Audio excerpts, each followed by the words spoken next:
मैं जिंदा हूँ, बच्चे को भूल तो सकूंगा ही नहीं। वैसा मेरे साथ में 24 घंटे रहता है, अभी भी रहता है। गणेश जाडेजा को मैंने कहा, अरे भाई साहब यार, आपका कोई गलती कर दी हो तो यार मेरी तरफ से माफी मांगता हूँ, आपका कोई नुकसान कर दिया हो तो मैं सब भरपाई कर दूंगा, लेकिन मेरे बच्चे को छोड़। बच्चा मेरे को कह रहा था कि पापा आप उन हरामियों का हाथ क्यों जोड़ रहे? भाई हम तो कोई दुश्मनी उनसे तो है नहीं, तो इस चीज को भी मैं सीरियस नहीं ले पाया उस समय। वरना अगर मेरे को पूरा उस समय पता चल जाए तो मैंने इनके बारे में सुन तो रखा था। जूनागढ़ का मैटर जैसे राजस्थान में था तब भी न्यूज में आ रहा था वो गणेश जाडेजा है और वो मतलब मारता पीटता है लोगों को, सब करता है, लेकिन वो जाडेजा का हिसाब से मैं तो उनका ही नाम जाना। इन्होंने क्या वो रात को देख लिया था, तो इन्होंने रात को 2 बजे आकर के बच्चे को षड्यंत्र पूर्वक उठाई। गणेश जाडेजा ने मारपीट करवाई अपने गुरु को, शेर उसने भी की। झला साहब ने कहा कि भाई तलाल देखो, तुम्हारे को तो बच्चे को ढूंढना है ना, और बच्चे को तो हम ढूंढ देंगे ना, तुम ये बंगले का नाम निकाल दो इसमें। कहते तू भूल करी गयो, तू ओळख तो नहीं कि कौन लोग से हमें, तो ओळख तो नहीं, तो एसपी साहब के पास कंप्लेंट करने क्यों गया? तो इतना विश्वास करके चल रहे थे पुलिस पे, वो पेन ड्राइव लेके चले गए। हम कुछ देखते कुछ पता चलता उससे पहले तो वो लेके ही चले गए। मैं सोच रहा था कि एलसीबी की टीम मेरे बच्चे को ढूंढ रही है, फुटेज देख रही है, लेकिन अब पता चला ना बाद में कि ये लोग तो डिलीट करने में लगे। हम साथ में होते निकालने के लिए, वो लोग निकाल रहे थे, हम साथ में थे, तो उनको 1 घंटा 1.5 घंटा लग रहा था एक फुटेज निकालने में, जबकि 10 मिनट का काम है। 10 मिनट में फुटेज निकल जाता है, सिर्फ आईडी पासवर्ड डालते हैं और फाइल कॉपी हो जाती है। मुझे 8 तारीख को ही पता चल गया था ऐसा, तो मैंने फोन किया पीआई जो गोसाई साहब थे, जयदेव गोसाई, जो इसको देख रहे थे, इन्वेस्टिगेट कर रहे थे, तो मैंने उनको फ़ोन किया एट दैट टाइम। तो लगभग 10 साढ़े 10 बज रहे थे, तो उन्होंने बोला कि 8 बजे तक की शिफ्ट में जो कर्मचारी था मेरी उससे बात हो गई है और ऐसी कोई बॉडी नहीं आई है। हमने बोला नहीं एक्सीडेंटल बॉडी तो लग ही नहीं रही है, बॉडी देखी हमने तो क्लियरली मर्डर लग रहा है, क्योंकि बॉडी में हर जगह घाव है, मतलब घुटने पे भी घाव है, घुटने के नीचे पैर मतलब बिल्कुल दोनों आउटवर्ड डायरेक्शन में पूरा मांस फटा हुआ, फिर पैरों की उंगलियों में, दोनों हाथों की उंगलियों में, और मुंह पे, दोनों आंखों में, मुंह पे, सर पे, सब जगह घाव है। पे जो कर्मचारी था वो बोल रहा था कि अरे बहुत किस्मत वाली बॉडी है ना, इसके तो दिन पूरे होने वाले थे, इसके तो दाह संस्कार होने वाला था और आज आइडेंटिफाई करने के लिए आ गए। पुलिस की शंका है, और ये मेरे को क्लू भी मिला, लोगों के मुंह से बात भी सुनी है कि इस हिमकर सिंह ने 8 करोड़ रुपए लेकर के सीसीटीवी फुटेज नहीं देने के लिए मतलब लेके आओ, ऐसा भी लोग कह रहे हैं। गोंडल जयदेव गोसाई थे, उन्होंने मेरे सामने इस बात को एक्सेप्ट किया। मैंने पूछा उनको कि आपने बंगलों का सीसीटीवी फुटेज निकाला कि नहीं निकाला, तो बोले हाँ निकाला हमने, वो भी देखा। तो बोले कि मारपीट तो दोनों साइड से हुई है, उन्होंने ऐसा बोला। आप ये मान लीजिए कि गणेश के लोगों ने मारना शुरू किया। क्या अभी भी आप लोगों को धमकी भरे फोन आते हैं? गणेश जाडेजा है उसने वो जो पहले दलित युवक के साथ मारपीट की, वो 4 महीने जेल में रहा और वो अभी बेल पे है, और बेल पे भी वो शर्त या जमीन बोलते हैं ना उसको, कभी अगर तेरे साथ अगर कहीं एफआईआर हो गई तो तेरे को सीधा जेल में आना पड़ेगा। मेरी हर याद उससे जुड़ी हुई है। मैंने अपनी लाइफ का कोई डिसीजन नहीं ऐसा नहीं होगा कि जो मैंने उससे डिस्कस करके ना लिया हो। आपको ऐसे कुछ भी परेशानी हो तो बस मुझे एक बार फोन कर देना, मैं आ जाऊंगा। लेकिन आखिरी में वो आया नहीं। ये गणेश जाडेजा फांसी पे चढ़ेगा। એક વ્યક્તિ જ્યારે દુનિયાને અલવિદા કહીને જાય છે ત્યારે તેની પાછળ ઘણી બધી અઢળક યાદો મૂકીને જાય છે, પરંતુ એ વ્યક્તિનું જ્યારે ઓચિંતું મોત, અચાનક મૃત્યુ થઈ જાય છે ત્યારે એ પરિવાર પડી ભાંગે છે। ન્યાય માટે એક પરિવાર છે એ ગુહાર લગાવી રહ્યું છે છેલ્લા કેટલાય દિવસોથી। 2 મહિનાથી ઉપરનો સમય આશ્રય થઈ ગયો છે। હવે ગોંડલ ચર્ચાનો વિષય છે રાજનૈતિક દ્રષ્ટિએ, અને એની સાથે સાથે એક પરિવાર ન્યાય માટે છેલ્લા કેટલાય સમયથી આસ લઈને બેઠું છે। આજે ગુજરાત તકના સ્ટુડિયોમાં ઉપસ્થિત છે રાજકુમાર જાટના फादर रतनलाल जी जाट અને તેમના सिस्टर। आप दोनों का स्वागत है गुजरात तक पे। नमस्कार। ये घटना जब से चित्र में आई है, लाइमलाइट में आई है, तब से इसकी अलग अलग चर्चाएं हो रही हैं। सबसे पहले उस समय क्या मंजर हुआ था, जो घटना घटी थी, वो हम समझना चाहेंगे कि जो आंखों देखी मंजर था वो क्या था। बहन, ये घटना घट जाएगी ऐसा तो मैंने सपने में भी नहीं सोचा था। बेटा यूपीएससी की तैयारी कर रहा है, उसने फार्म भरा है, वो कह रहा पापा मैं मतलब फर्स्ट अटेम्प्ट में क्रैक करूंगा, और उसने क्रैक कर देता वो, मतलब क्योंकि 2 बार मैंने उसका पहले देखा है। 10th में जब उसने बाइक के लिए मेरे को बहुत कहा कभी मेरे को बाइक ले दो पापा, तो मैंने कहा तू बहुत छोटा है, तो 2-3 दिन वो पीछे पड़ा, तो मैंने ऐसे ही कह दिया कि तू इस साल मेरिट में आ जाना, तो मैं तेरे बाइक ले दूंगा। मैं सोच रहा था कुछ नंबर कम भी पड़ जाएंगे और इसको भी एक्सेप्ट कर लेगा और ये बाइक के लिए फिर नहीं कहेगा। लेकिन एक दिन पत्रिका लेके आया, राजस्थान पत्रिका, डीपीएस में पढ़ता था वो, पत्रिका लेके आया, दिखाया पापा ये मेरा फोटो देख लो, मैं मेरिट में आ गया, अब आप चलो मेरे बाइक ले। मतलब वो इतना जिद्दी था, इतना मतलब वो टैलेंटेड था कि वो जो कहता था ना वो करके दिखाता था। और यूपीएससी के लिए उसने मतलब खुद ये सिलेक्ट किया था। मैंने कभी कहीं नहीं कहा था कि तेरे को एसपी बनना है, कलेक्टर बनना है, लेकिन उसने कहा कि पापा मेरे को यूपीएससी की ही तैयारी करनी है और मैं एक दिन आपको एसपी बन के बताऊंगा। और ये सिस्टम में जो जितने भी लोग हैं ना, ये देखना कि ये कहाँ मतलब जो करना चाहिए ये नहीं कर रहे हैं लोग। मतलब वो बहुत बड़ी बातें करता था। मैंने कभी सोच ही नहीं सकता हूँ कि हमारे बच्चे के साथ ऐसा हो जाएगा। आप लोग कितने समय से गोंडल में रह रहे थे? क्योंकि बेसिकली राजस्थान से हैं आप लोग, फिर कितने टाइम हुआ गोंडल में रहते हुए? गोंडल में रहते हुए 32 साल होंगे। मतलब सन 1992 में मैं गोंडल आया था और 17-18 साल का था मैं लगभग, उस समय आया था। उस समय उसका जन्म भी नहीं हुआ था और उसका जन्म 2000 में हुआ था। वो मिलेनियम था 8/6/2000 उसकी ओरिजिनल बर्थ डेट है उसकी। और वहीं जन्म हुआ, वहीं बड़ा हुआ, क्योंकि पापा तो मेरे पहले ही एक्सपायर हो गए थे। मेरे हाथ में ही बड़ा हुआ, मेरे सामने ही बड़ा हुआ वो मैं उसको भूल नहीं सकता हूँ कभी मैं। जब तक मैं जिंदा हूँ बच्चे को भूल तो सकूंगा ही नहीं। यादों में हमेशा साथ हमेशा मेरे साथ में 24 घंटे रहता है, अभी भी रहता है। गोंडल, आपका भी जन्म गोंडल में ही हुआ मैम? नहीं, हाँ, इसका जन्म भी गोंडल में ही हुआ। आपकी भी बहुत सारी यादें रहेंगी। इसका जन्म 1995 में हुआ था, उसी हॉस्पिटल में हुआ था, भक्ति मैटरनिटी होम जो है गोंडल में जी। इसका जन्म भी वहीं हुआ था। और एक बच्ची और है, वो राजस्थान में, उसका जन्म 1992 में हुआ था। तो उसी साल में जब बाहर निकला था, छोटी सी थी वो, 2-3 महीने की, और मैं बाहर निकला था। यानी तकरीबन आपकी फैमिली 30 से 35 साल से यहीं पे गुजरात में ही रह रहे हैं? गुजरात में। ओके। तो गोंडल, क्या आपने कभी पहले मिले थे जयराज सिंह जाडेजा? नहीं, कभी नहीं मिला था, कभी नहीं मिला था। बेसिकली क्या है कि जब बच्चा 7वीं तक गोंडल में पढ़ा जी, सेंट मैरी में पढ़ा, 7वां दौरान तक, लगभग 10-11 साल का था, तब तक वो 7वीं क्लियर कर लिया था। तो वहाँ से फिर वो मैंने उसको उदयपुर शिफ्ट किया, राजस्थान। उसकी भी इच्छा थी कि पापा मैं उदयपुर पढ़ूंगा। और हमारे राजस्थान की पढ़ाई थोड़ी हमको अच्छी भी लगती है कि हमारी जो लैंग्वेज है हिंदी बेस है, और सब तरह से हमको भी गांव के पास ही रहेंगे, ऐसा यही उदयपुर करते हैं। तो पहले उसकी सिस्टर पूजा वहीं पढ़ रही थी, इसकी बड़ी बहन भी वहीं पढ़ रही थी, तो मैंने बच्चे को भी वहाँ शिफ्ट कर दिया। और उसके बाद मैं गोंडल में रेगुलर नहीं रह रहा, मेरा मकान था और एक दुकान जो मेरे इस पे चल रही है, किस्तें भर रहा हूँ, अभी तक भर रहा हूँ। उसका पैसा, अब जैसे 2 महीने से मेरा धंधा बंद है, तो वो पैसे का इंतजाम भी मेरा भारी पड़ रहा है। मतलब अब वो महीने की ईएमआई में भर नहीं पा रहा। 2 ईएमआई तो उसकी चढ़ी हुई चल रही है, लेकिन वो भी मैं मैनेज नहीं कर पा रहा हूँ। मतलब ऐसी हालत है मेरी। लेकिन मेरे मन में यह था कि मेरा बच्चा, अब वो एग्जाम देने वाला था, अभी मई में एग्जाम है, तो वो मेरे को पता है कि उसने कह दिया, इसका मतलब 100% वो क्लियर करेगा। क्या पहले मैं कितनी बार मैं उसको ऐसे में परीक्षा लेते आया था। एक बार मैंने सैनिक स्कूल में किसी का नंबर बड़ी मुश्किल से आता है, और 9th में तो उसका आता ही नहीं है, 6th क्लास से वो स्टार्ट होता है। लेकिन 9th में 20 सीटें निकली थी चित्तौड़ सैनिक स्कूल में, और उस समय उसने 8th कंप्लीट कर लिया था उदयपुर से। तो मैंने कहा कि भाई 9th में अगर तू एलिजिबल बन जाए तो सैनिक स्कूल में तेरा एंट्री हो जाए तो बहुत अच्छा होगा, देख कोशिश कर। तो पापा ये तो आप देख लेना। और 2 महीने उसने घर बैठ के खाली एक बुक ही पढ़ी थी और उसने इंटरव्यू लेटर आ गया सैनिक स्कूल से कि पापा ये लो इंटरव्यू। यानी पहले से काफी होनहार बच्चा, बहुत होनहार था, बहुत। और चेस का बहुत खिलाड़ी था, वो चेस पसंद थी उसको। वो स्टेट लेवल पे भी वो खेलने गया था कॉलेज से, जो सीटीआई कॉलेज से।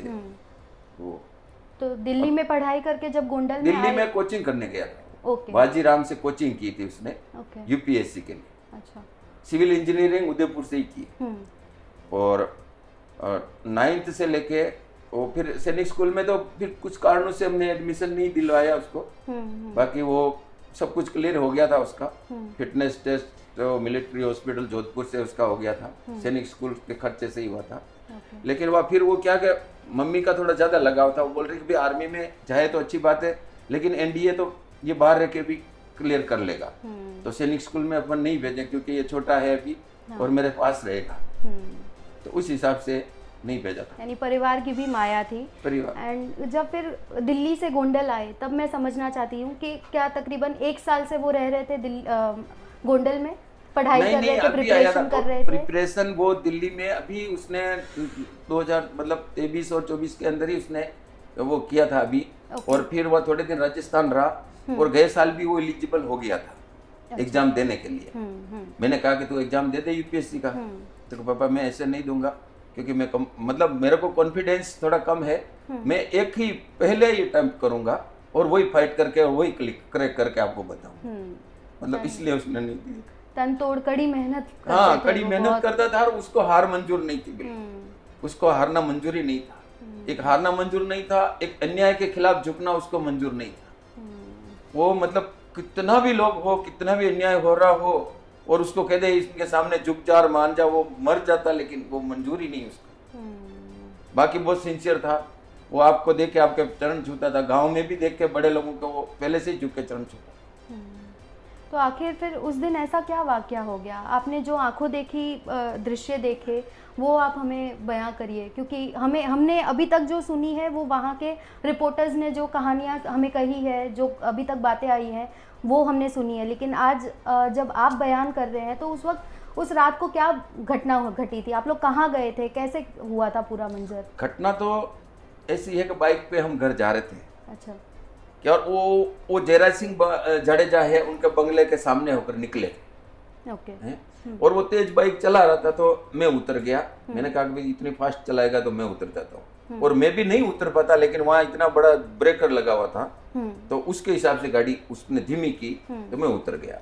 और वो वापस टर्न लेके गाड़ी मेरे को दी, पापा आप चलाओ, कोई दिक्कत नहीं। हमारी यही बात थी। और ये उनके बंगले के सामने ये हुई तो उन लोगों ने मतलब तू तपटा करके उसको बुलाया, मतलब कभी इधर आओ इधर आओ। अच्छा। कौन हो तुम, क्या हो? तो उस वक्त क्या आपकी और राजकुमार की भी कहा सुनी कुछ हो रही थी या नहीं, कुछ ऐसा कुछ मैं हमारी तो यही हो रही थी ना, बाइक तेज चला रहा था तो मैं पीछे बैठा था। आपने मना बात ही तो कर रहे थे हम, वो फास्ट चला रहा था, अरे हम कोई पीछे मैं बैठा हूँ, बाइक वो चला रहा है, बाइक चल रही है। हाँ। तो उसमें हमारी और क्या कहा सुनी हो सकती है? भाई वो तेज चला रहा था, मैंने कहा कि तू तेज चल मत चला, और मैं उतर गया वहां पे। बाकी अगर वहां ब्रेकर नहीं होता तो वहां भी नहीं उतरता, उतर नहीं पाता था। इतना बड़ी डर भी मेरे को ऐसा नहीं लग रहा था क्योंकि बाइक कोई बड़ी नहीं थी, टीवीएस बाइक थी छोटी।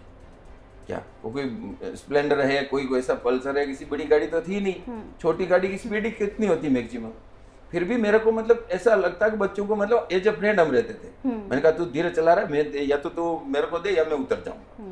और वो इतने में ब्रेकर आया तो उतर गए। अच्छा। और यही हमारे बीच की, ये जो भी बता रहे हैं वो सीसीटीवी कैमरे में, इनके बाहर का सीसीटीवी कैमरा दिखा जाइए तो वो सब घटना नजर आ जाएगी। लड़के को इन्होंने बुलाया और वो गया, वो चीजें भी नजर आ जाएगी। यानी वो लोग सामने से घर के बाहर कुछ लोग खड़े थे, गनमैन खड़ा था, चार पांच आदमी और भी खड़े थे। ओके। तो ये घटना घटी तो उसके बाद उन्होंने आवाज लगाई, मैं उतर गया, आप लोग आइए। हाँ, तो वो लड़के को मतलब टारगेट करके उन्होंने बुलाया। ओके। कभी इधर आओ इधर आओ। हाँ। तो लड़का ने उनकी तरफ देख लिया तो लड़का मतलब बाइक मेरे को देख करके वो उधर गया। हाँ। तो वो मतलब वो बुला रहे थे तो ऐसा तो मेरे को भी सुनने में आ रहा है, रात का टाइम है और बीच रोड है, क्योंकि बहुत से वाहन आ रहे हैं, बहुत से जा रहे हैं जी। तो अब मैंने देखा था लड़का पीछे नहीं बैठा और वहां क्यों गया। फिर मैंने सोचा यार वो कुछ आवाज कर रहे थे तो या तो उन्होंने बुलाया या हो सकता है कि उनको कोई फ्रेंड हो रात के, तो वो बुलाया होगा। 7वीं तक यही पढ़ा हुआ है तो कोई हो सकता फ्रेंड भी हो, मैं तो यही सोच रहा था। तो मैं देखता रहा तो बाहर वो गनमैन के पास में उनके थोड़ा कोई बातचीत की, एक आधा मिनट ही हुआ होगा। अच्छा। और फिर उन्होंने लड़के को अंदर ले लिया। अब फिर मैंने सोचा कि यार लड़के को अंदर क्यों लिया, तो मैंने बाइक को उसी जगह स्टैंड पे खड़ा किया। हाँ। और फिर मैं भी गया तो वो गेट खोल के देखता हूँ उनका तो 15-20 आदमी है और घेर रखा है लड़के। तो मैंने कहा यार ये क्या बात होगी, लड़के को अभी तो हम बाइक पे जा रहे थे, लड़के को इन्होंने नहीं बुलाया।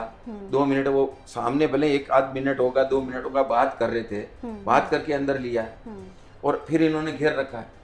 तो मैंने कहा भाई साहब क्या बात है। तो अच्छा बिठाओ बिठाओ, वो गणेश जडेजा था ना, उन लोगों को बोला कि अरे इनको बिठाओ बिठाओ। तो बिठाने के बाद में वो कुर्सी खींचते हैं, एक उनमें से ही उधर से कुर्सी लाता है, एक पे मेरा लड़का बैठता, पास में ही मेरे लिए भी कुर्सी लगाई और एक पे वो गणेश जडेजा भी बैठ गया। जो सीसीटीवी जो अभी तक पुलिस ने जारी की है, जो इतना यही पूरा घटनाक्रम अभी तक दिखाई दे रहा है। हाँ, अंदर आप लोग को बुलाते हैं और बिठाते हैं, वो सारी सीसीटीवी में आए हैं, वही दिखा रहे हैं। हाँ। और उसमें भी कई चीजें एडिट कर रखी गई, क्योंकि वो जो टोला भेगा था ना, हाँ। उनको एडिट करके कैसे निकाला इन्होंने, कुछ भी किया हुआ उसमें भी गड़बड़ है। जो जिन्होंने 3.5 मिनट का जो दिया है ना, हाँ। उसमें भी इन्होंने एडिट किया हुआ। तो तकरीबन कितने लोग रहे होंगे उस वक्त? मतलब 15 से ज्यादा लोग थे। 15 से ज्यादा? हाँ, 15 से ज्यादा लोग थे, सबको काउंट करो तो इतने लोग थे। रात के 1 बजे का समय? नहीं, रात के 10:30 से ऊपर का टाइम था। 10:30 से ज्यादा का? हाँ, ओके, 10:30 के ऊपर का टाइम था। ओके। और गणेश जाडेजा के साथ क्या उनके पिता भी रहते हैं, जयराज जाडेजा? नहीं, वो भी उस समय तो देखो मुझे ये भी नहीं पता था कि ये गणेश जाडेजा है। अच्छा। ये भी नहीं पता कि इन लोगों का बंगला है। हम तो जैसे नॉर्मल मंदिर का दर्शन करने के लिए जा रहे थे। एक हनुमान जी के मंदिर का दर्शन किया, वीरय हनुमान जी का जो मंदिर है कॉलेज चौक के अंदर, और उसके बाद में एक मंदिर और है अक्षरधाम, इनके मकान के जस्ट 4-5 मकान छोड़ के ही है। अच्छा। लेकिन हमको तो मंदिर ही जाना था। हाँ। और बीच में इन लोगों ने बुलाया, तो मेरे तो यही समझ में नहीं आया कि ये बंगला किनका है, इतने लोग कौन है क्या। क्योंकि मैं पिछले 15 साल से गोंडल रेगुलर नहीं रह रहा हूँ, क्योंकि उदयपुर बच्चे स्टडी कर रहे थे, तो मेरा ध्यान उधर ही था। गांव में भी जाता है और यहाँ मैं स्टाफ भेज देता हूँ। कभी मेरे रिलेटिव आ जाते हैं, कभी साडू जी का लड़का आ जाता है, कभी मेरे भाणे आ जाता है, क्या मेरे बुआ जी का लड़का है, कोई मंथली जैसे मैं साल का फिक्स कर देता हूँ, इसलिए इस तरह से चल रहा था। मैं कंटिन्यू गोंडल में नहीं रह रहा हूँ। मतलब 15 साल से कंटिन्यू मैं नहीं जा रहा हूँ दुकान। कभी आऊँ तो घर जाता हूँ, कोई सामान लेना है तो तेल के डिब्बे लेना तो ले लेता हूँ, मसाला ले लेता हूँ, पिसवा डालता हूँ, मिर्ची वगैरह भी सीजन आती, तो इस तरह से चल रहा था। तो ज्यादा चालू रहता था। हाँ, आना जाना चालू रहता था। और उसकी मम्मी वहीं रह रही थी। अच्छा। और वो भी राजस्थान आती जाती रहती, पर वो थोड़ा रेगुलर वहाँ रह रही थी। तो 2.5 से 3 मिनट की और वीडियो क्लिप तो आती है सामने, लेकिन एग्जैक्टली उस समय क्या हुआ था, कितने समय तक आप दोनों वहाँ पे 10:30 से 11:30 के बीच में सब घटना घटी। यानी आधे घंटे तक का समय? 10:30 से 11:30, 1 घंटा देखो आप। 1 घंटा, ओके। 1 घंटे का सीसीटीवी पूरा निकालो ना, हाँ, तब रियल चीजें सब पता चलेगी। ओके। कैसे मैं अंदर उन्होंने बुलाया, हाँ। हम बाहर जाते हुए भी उसमें नजर आ जाएंगे। मैं कैसे वहां उतरा वो भी नजर आ जाएगा। लड़के को उन्होंने कैसे बुलाया, क्या कह के बुलाया, वो भी उसमें आ जाएगा। तो अंदर जाने के बाद वार्तालाप जो होती है वो क्या होती है? वार्तालाप क्या, कुर्सी पे बिठाया, फिर उसने कहा कभी बोलो कौन हो और कहाँ से आए हो। हाँ। ठीक है। तो मैंने सोचा कि भाई चलो, मैं भी इनको मतलब इस तरह जानते ही नहीं, तो ये पूछ रहे तो हम भी बताए, नॉर्मल बातचीत जैसे अभी अपन कर रहे हैं वैसे। और 19 टोले में से एक ने कोई आवाज भी उस समय लगाई थी कि या तो रतन है पाव भाजी वाला, ऐसा कुछ एक बार बोला था। अच्छा। लेकिन उसके बाद उसकी कोई आवाज नहीं आई। ओके। फिर उसने पूछा तो मैंने बताया, गणेश जडेजा ने पूछा तो भाई कौन हो, तो मैंने कहा भाई ऐसा है कि मेरे पाव भाजी का लारी है, मैं बंद करके आ रहा था, और कैसे मंदिर का दर्शन करके कैसे उतरा, वो जो सब चीजें मैंने उनको बताई कि भाई कैसे आपके आदमी ने बुलाया, पहले लड़के को बुलाया और इसको अंदर लिया, इसलिए मैं आया। यही बात मैं नॉर्मल समझ रहा था, है ना। और लड़के ने मतलब कहा कि पापा, वो भी मतलब ऐसे मुस्कुरा ही रहा था उस समय, बैठा देखो ना तो वो भी अच्छा नॉर्मल हम बात कर रहे हैं, खाली बातचीत हो रही। ओके। अब इतने में मतलब गणेश जडेजा बोलता है कि हालो चालू थी जाओ। अबे लड़का पहले अंदर आया था, शायद उन्होंने कुछ कहा हो, और लड़का तो निडर था ही, शायद उसने कोई जवाब दिया हो उनको क्या, या उनका ईगो हट हुआ हो, कुछ भी हट हुआ हो, लड़के ने शायद कुछ बोला भी हो, तो उन्होंने मेरे को भी नहीं बताया कि आपके लड़के ने कुछ बोला है। भाई लड़के ने कोई गलती की है तो उसका फर्ज बनता है कि हमको बिठाया उस समय, उस गणेश जडेजा को ऐसा बोलना चाहिए कि भाई आपके लड़के को हमने बुलाया तो इसने हमको इस तरह से गाली दी, कुछ बोला, इसलिए तुम फॉल्ट में हो, गलती में हो। मेरे को उसने कुछ नहीं बताया क्या, और सीधा बिठाया और मारने का आदेश दे दिया कि भाई हालो चालू थी जाओ। એટલે મેં કીધું ચાલુ થઈ જવાનો મતલબ શું છે, એટલે હું વિચાર કરતો હતો એટલામાં તો બધે તૂટી પડ્યા ઓલા ખુરશી ઉપર, कुर्सी सब एक साथ मारने एक साथ लगे? टूट पड़े। ओह, अब एक साथ टूट पड़े तो भी मेरे बच्चे ने, मैं देख रहा हूँ तो वो मतलब वो भी खड़ा हो गया। टूट पड़े तो भी मतलब वो हाथ से पैर से मतलब वो करने लग गया, हाथापाई होने कोशिश हाथापाई करने लग गया, क्योंकि मजबूर हो गया ना। अब वो करे भी तो क्या करे। अब इतने सारे लोग, मैंने सोचा कि यार इतने सारे लोग ये लड़के को मार डालेंगे।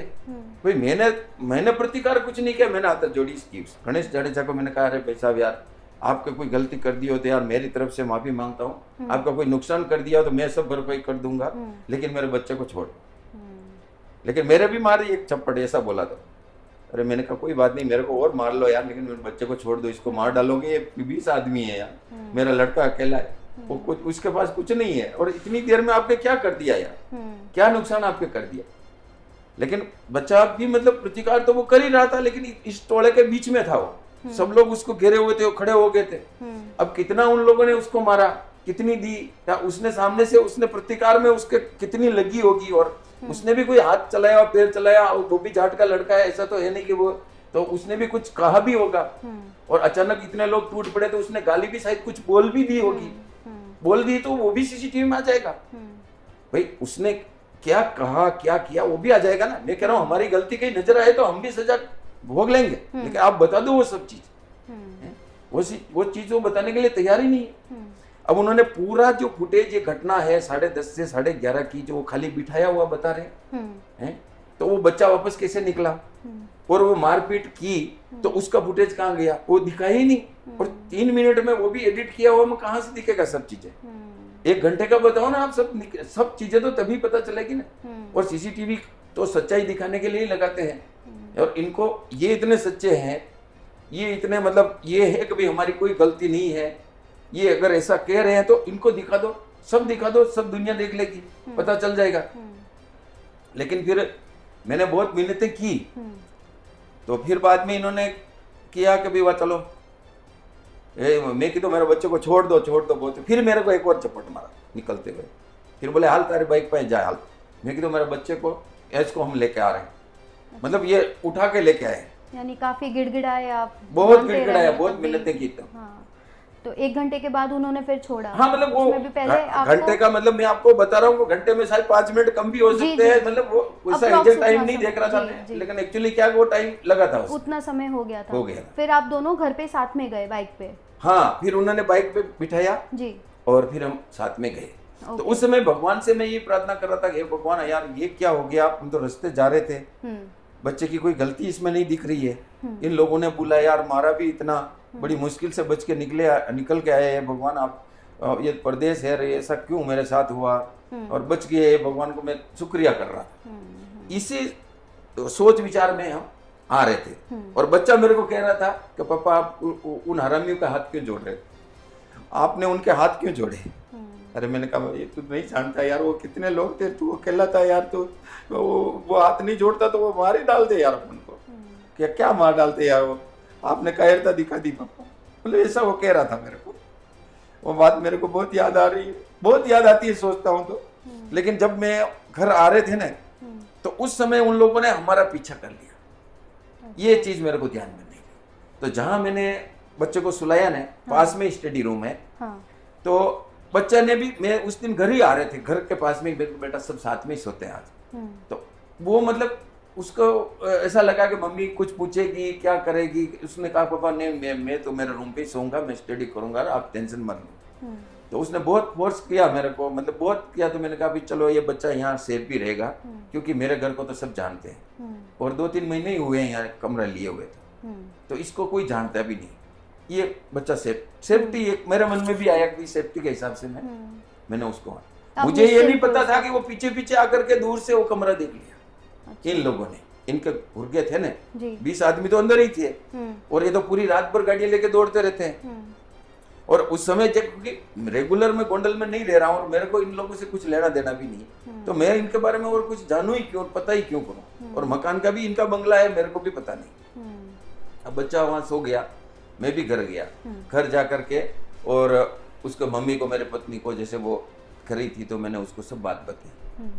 मैंने कहा देखे हम जा रहे थे, दुकान से घर जा रहे थे, और मंदिर दर्शन गए, एक किसी का मकान था, और एक गनमैन था बाहर, और 4-5 लोग थे, अपने राज को बुलाया अंदर और फिर बिठा के मारपीट करने लगे और बड़ी मुश्किल से मैं छुड़ा के लेके आया।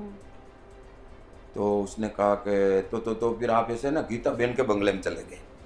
तो मैंने कहा यार गीता बहन, मैं गोंडल में रह रहा हूँ, गीता बहन का नाम ये ले रही है। मैंने कहा गीता बहन कौन है? मैंने तो पोरबंदर में संतोष बहन का नाम पहले सुना था, ये गोंडल में कौन गीता बहन पैदा होगी? मेरे को वो झाड़ेजार ऐसा कुछ बोले ना तो मेरे को पता भी चल जाए, लेकिन वो शहरी में औरतें बातें करती जो जाडेजा का नाम कोई नहीं बोलती, वो गीता बहन नो बंगलो, गीता बहन नो बंगलो, यहाँ बधाई ने मारे ने एवी रीते से એટલે इने बचे उन्होंने पहले से सुना होगा। हाँ, पहले से सुन रखा। तो कभी तुम तो गीता बहन ने बंगले में चली गया, भैया गया તમે तो मैं तो गीता बहन का बंगला में हमें काम जाए, ये लोग को बुलाईवान मारिया तो अरे वो तो खतरनाक है, और गीता बहन का बंगला है उसको। तो मैं कीधु कोई बाई का बंगला है यार, कोई औरत का ही है ना, हमारी तो कोई गलती है नहीं भाई, हम तो कोई दुश्मनी उनसे तो है नहीं। तो इस चीज को भी मैं सीरियस नहीं ले पाया उस समय, वो वरना अगर मेरे को पूरा उस समय पता चल जाए तो मैंने इनके बारे में सुन तो रखा था। जूनागढ़ का मैटर जैसे राजस्थान में था तब भी न्यूज में आ रहा था वो गणेश जाडेजा है और वो मतलब मारता पीटता है लोगों को, सब करता है, लेकिन वो जाडेजा का हिसाब से मैं तो उनका ही नाम जाना भाई, जयराज सिंह जाडेजा, गणेश जाडेजा कोई नाम था। गीता बहन तो मेरे वो फर्स्ट बार ही मैंने वहां सुना था ना। तो मैंने कहा चलो यार गीता बहन है तो कुछ सुबह देखेंगे, बच्चा भी सो गया, अपन भी सो जाते। और इन्होंने क्या वो रात को देख लिया था, तो इन्होंने रात को 2 बजे आकर के बच्चे को षड्यंत्र पूर्वक उठाया। वो लैंड लेडी है मकान वाली, वो उसको भी मिला लिया। अच्छा। और वो उठा के रात को निकाल लिया। अब सुबह जाके मैं देखता हूँ वहाँ, वो जिस टाइम के अनुसार हम चलते हैं, वो नाश्ते करने आता है तो उस समय भी नहीं आया, चाय के लिए भी नहीं आया। तो मैंने कहा जाते के तो पता कर क्या हुआ राज का। तो अब ये जाके वहाँ पता करती है तो राज कमरे में मिलता नहीं है। वो लैंड लेडी को बोलते हैं तो वो कहती है कि भाई मैं 9 बजे तक उधर ही थी, 9 बजे तक तो राज उधर ही था। अच्छा। तो मैंने कहा 9 बजे तक इधर ही था, तो इसका मतलब मेरे मन में कहीं डर था कि भाई रात को कहीं निकल गया, बच्चा निकाल लिया हो तो खतरा है। बाकी अगर ये कह रही है 9 बजे तक इधर ही था तो मेरे को एक टेंशन थोड़ी खत्म हुई मेरी। तो कोई हो सकता है कि बच्चा तो फिर वो उसको देवस्थान में जाने का बहुत शौक था। अच्छा। तो वो पहले शिवरात्रि निकली थी अभी, तो वो कह रहा था कि मेरे को सोमनाथ जाना है। तो मैंने भी उस समय मना कर दिया। मैंने कहा देख तेरे स्टडी करनी है तो और तुम अकेला जाएगा और वापस आएगा, एक दिन बिगड़ेगा, एग्जाम में थोड़ा कम टाइम में। तो वो मान गया था, तो उस समय वो नहीं गया था। तो मैंने सोचा कि सुबह मॉर्निंग में गया, सारी रात की घटना का उसके मन में कोई असर भी पड़ गया हो, है ना, तो वो वहाँ जा सकता है। तो उसने मतलब कहा कि भाई लड़का घर पे नहीं है। तो मैंने कहा आसपास मंदिर है तो मंदिर जा, पहले मंदिर ही जाएगा। मंदिर में भी जाके आई वापस। फिर बाद में उसने आकर के मैंने कहा रूम में चेक कर भाई क्या ड्रेस पहन के आया, क्या गया। तो उसने देखा तो बैग था, बैग में टेप पड़ा था, उसका मोबाइल भी उसमें पड़ा था। अच्छा। और उसका पर्स जो आइडेंटिटी प्रूफ वो अपने साथ रखता था, आधार कार्ड, पैन कार्ड ऐसा वो साथ में रखता था, ड्राइविंग लाइसेंस, ये चीजें वो एनी टाइम साथ में रखता था, वो भी वहीं पड़ी है। मैंने कहा यार लड़का गया, ये चीजें यहाँ क्यों पड़ी है? अगर वो गया तो इतनी चीजें तो वो जरूरी चीजें तो हमेशा साथ में रखता है।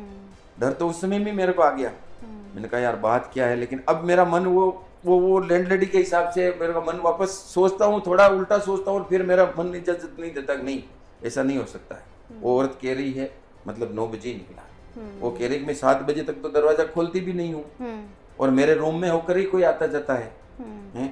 और मैंने सोचा कि अगर रात को भी बाहर से कोई आया हो तो भी ये औरत खोलेगी तो ही पता चलेगा, और अगर ऐसा होता तो ये कह देती, है ना। तो वो औरत को भी उन लोगों ने मिला रखा है, इसलिए वो झूठ बोली। अब 3 और 4 को मैं वेट किया। तो उन्होंने स्पष्टता की, यहाँ पे मैं आपको रोकना चाहूंगी कि उनको भी डराया धमकाया था या उस औरत को डराया है, धमकाया है, उस औरत तो वापस मिली ही नहीं हमको। अच्छा।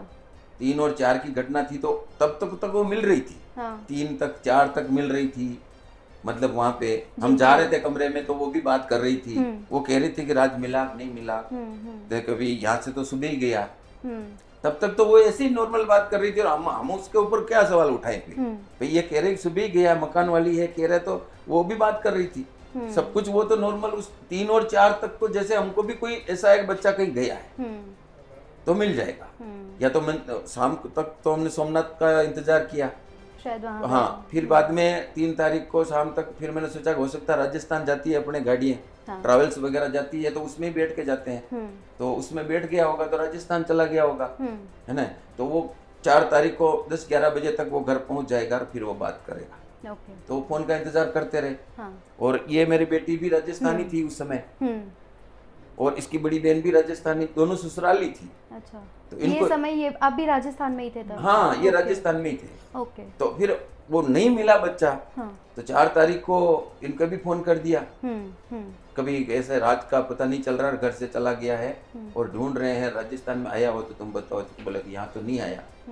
तो फिर इनको भी कुछ डर लगा, कुछ मन में भी राज नहीं मिल रहा, तो ये भी मतलब दोनों अपने हस्बैंड के साथ वो वहाँ आ जाते हैं।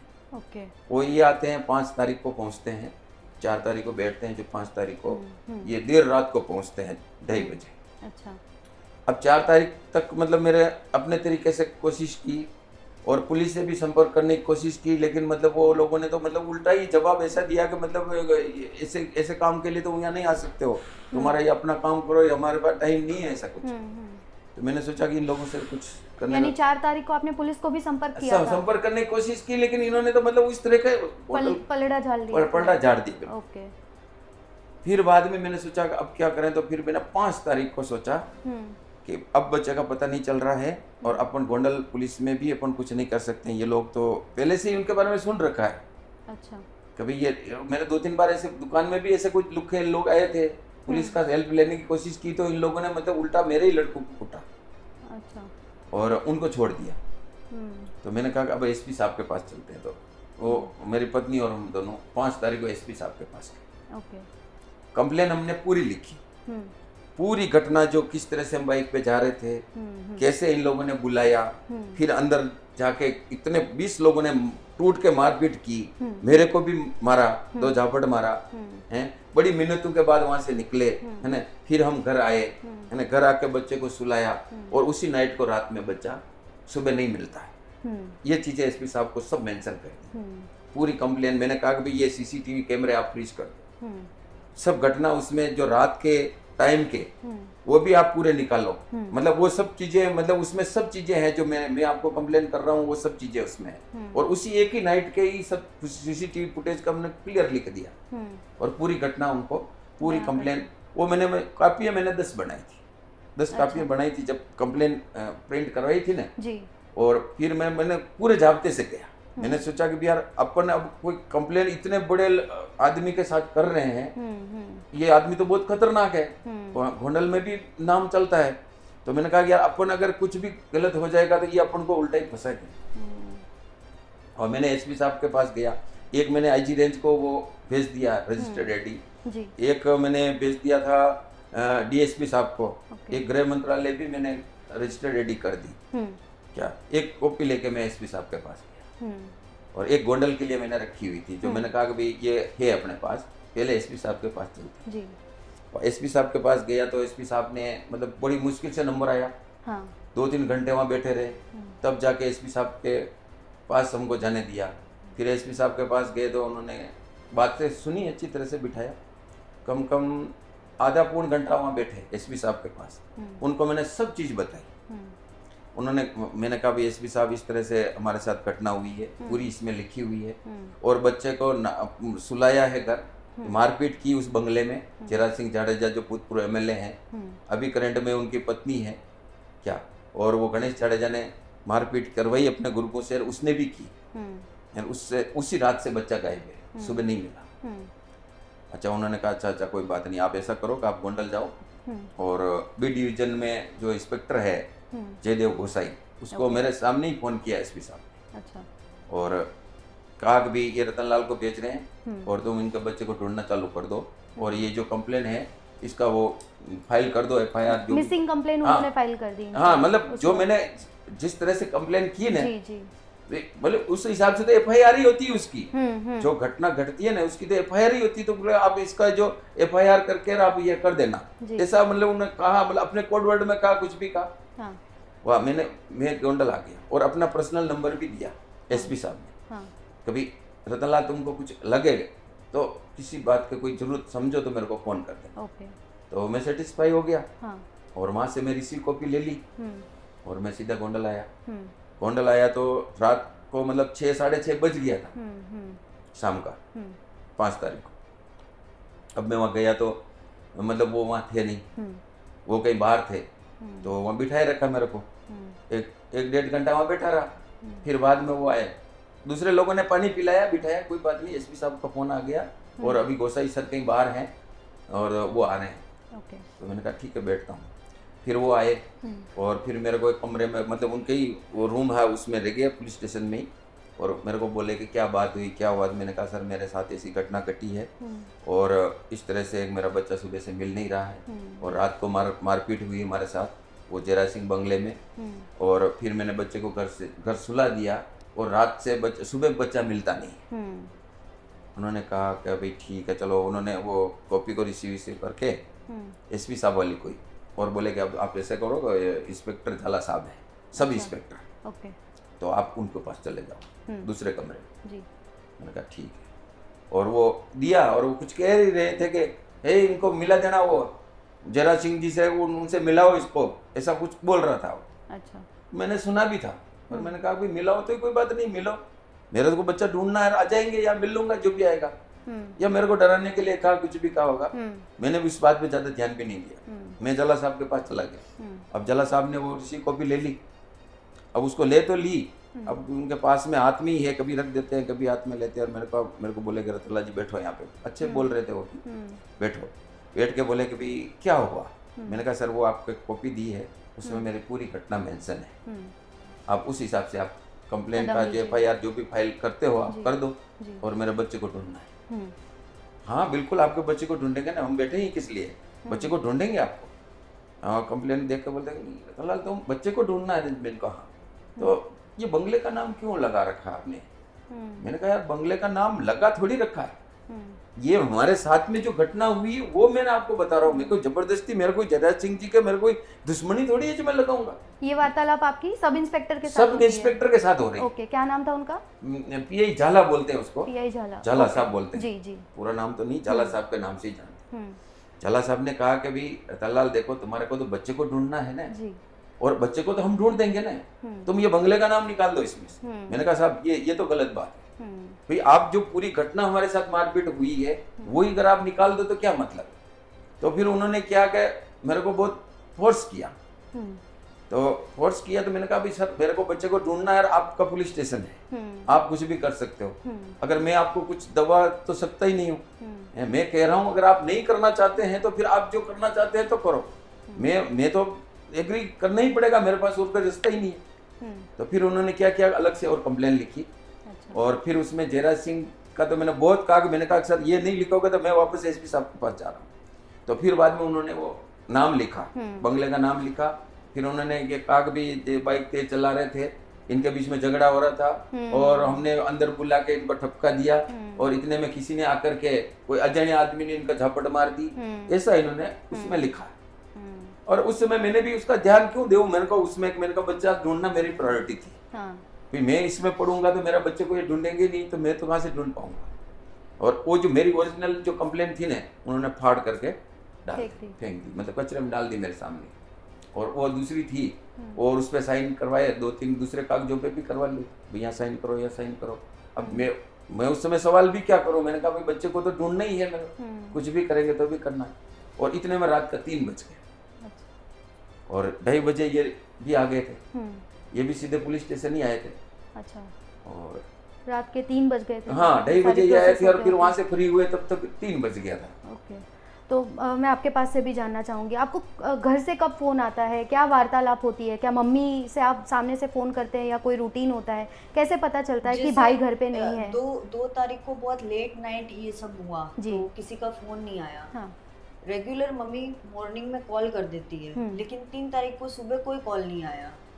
तो नहीं आया तो मैंने लगभग 12 बजे के आसपास मैंने मम्मी को फ़ोन किया, तो मम्मी थोड़ा लो साउंड कर रहे थे।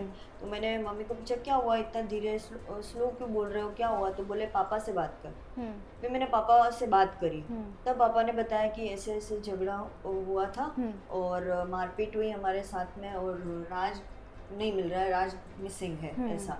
तो हमने 3 तारीख को पता चला, फिर हमने थोड़ा वेट किया कि वो आ जाए।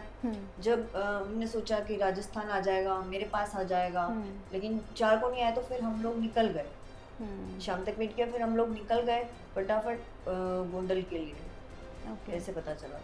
तो आप लोग भी रात को 3 बजे डायरेक्ट पुलिस स्टेशन हाँ ही हम लोग पहुंचते हाँ हैं? हम लोग डायरेक्ट आप और आपके हस्बैंड दोनों? गाड़ी थी इनके पास छोड़ा। हाँ ओके। कार बाई कार ही निकले थे हम लोग और हम सीधा पुलिस स्टेशन गए थे। ठीक है, तो 3 बजे के बाद फिर क्या होता है? आप लोग सारे घर 3 जाते बजे के हैं बाद क्या? मतलब उन्होंने कह दिया कि भाई रतनलाल अभी जाके सो जाओ और ओके। सुबह सुबह उठते ही आपके बच्चे को ढूंढने लग जाएंगे। अच्छा। ठीक है। हाँ। और फिर मैं वहां से निकल गया। मेरे पास तो वही टीवीएस बाइक थी और इनके पास वो जो लेके आए थे वो आगे के मेरे पीछे पीछे, ये भी पूरा रास्ता नहीं जानते, बीडी जोन गांव के इस तरफ है और मैं इधर गायत्री नगर में रहता हूँ। तो वहाँ फिर मैं आगे घर आके सो गए और सुबह मतलब 10 बजे के आसपास वो आते हैं, फोन आता है मेरे पीआई झाला का। अच्छा। झाला साहब का फोन आता है, बोलते कि रतनलाल हम बच्चे के स्टडी रूम पे ही हैं और तुम उधर आ जाओ। ओके। तो मैंने सोचा कि किन्हीं लोगों ने बताया होगा, स्टडी रूम पे सीधे चले गए। तो फिर मेरा बच्चा के तो कंप्लेन में यही लिख रखा था मैंने, तो मैं भी गया, पास में ही है जस्ट। जी।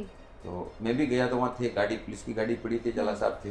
बोले कि भाई बच्चा कहाँ सो रहा था और क्या कहाँ सोया था और क्या है। मैंने कहा भाई ये मकान है और वो माजी का कमरा बताया कि भाई यहाँ से होकर अंदर जाता है, फर्स्ट फ्लोर पे ही है। फर्स्ट फ्लोर पे उनके 2 ही कमरे हैं आमने सामने, तो भाई एक में वो है, भाई उसका कमरा बताया।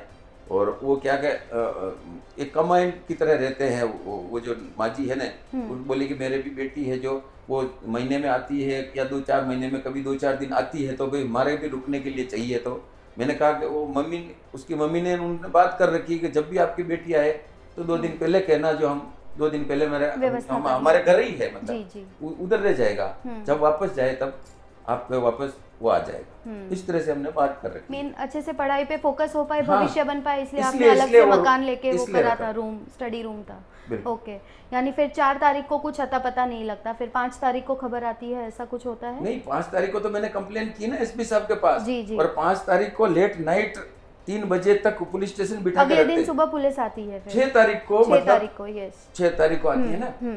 तो 6 तारीख को मतलब वो जब इन्वेस्टिगेशन कर रहे थे तो फिर मैंने कमरा दिखाया झाला साहब को, जी। तो उथल पुथल कर दिया कमरे को, देखा ये है वो है।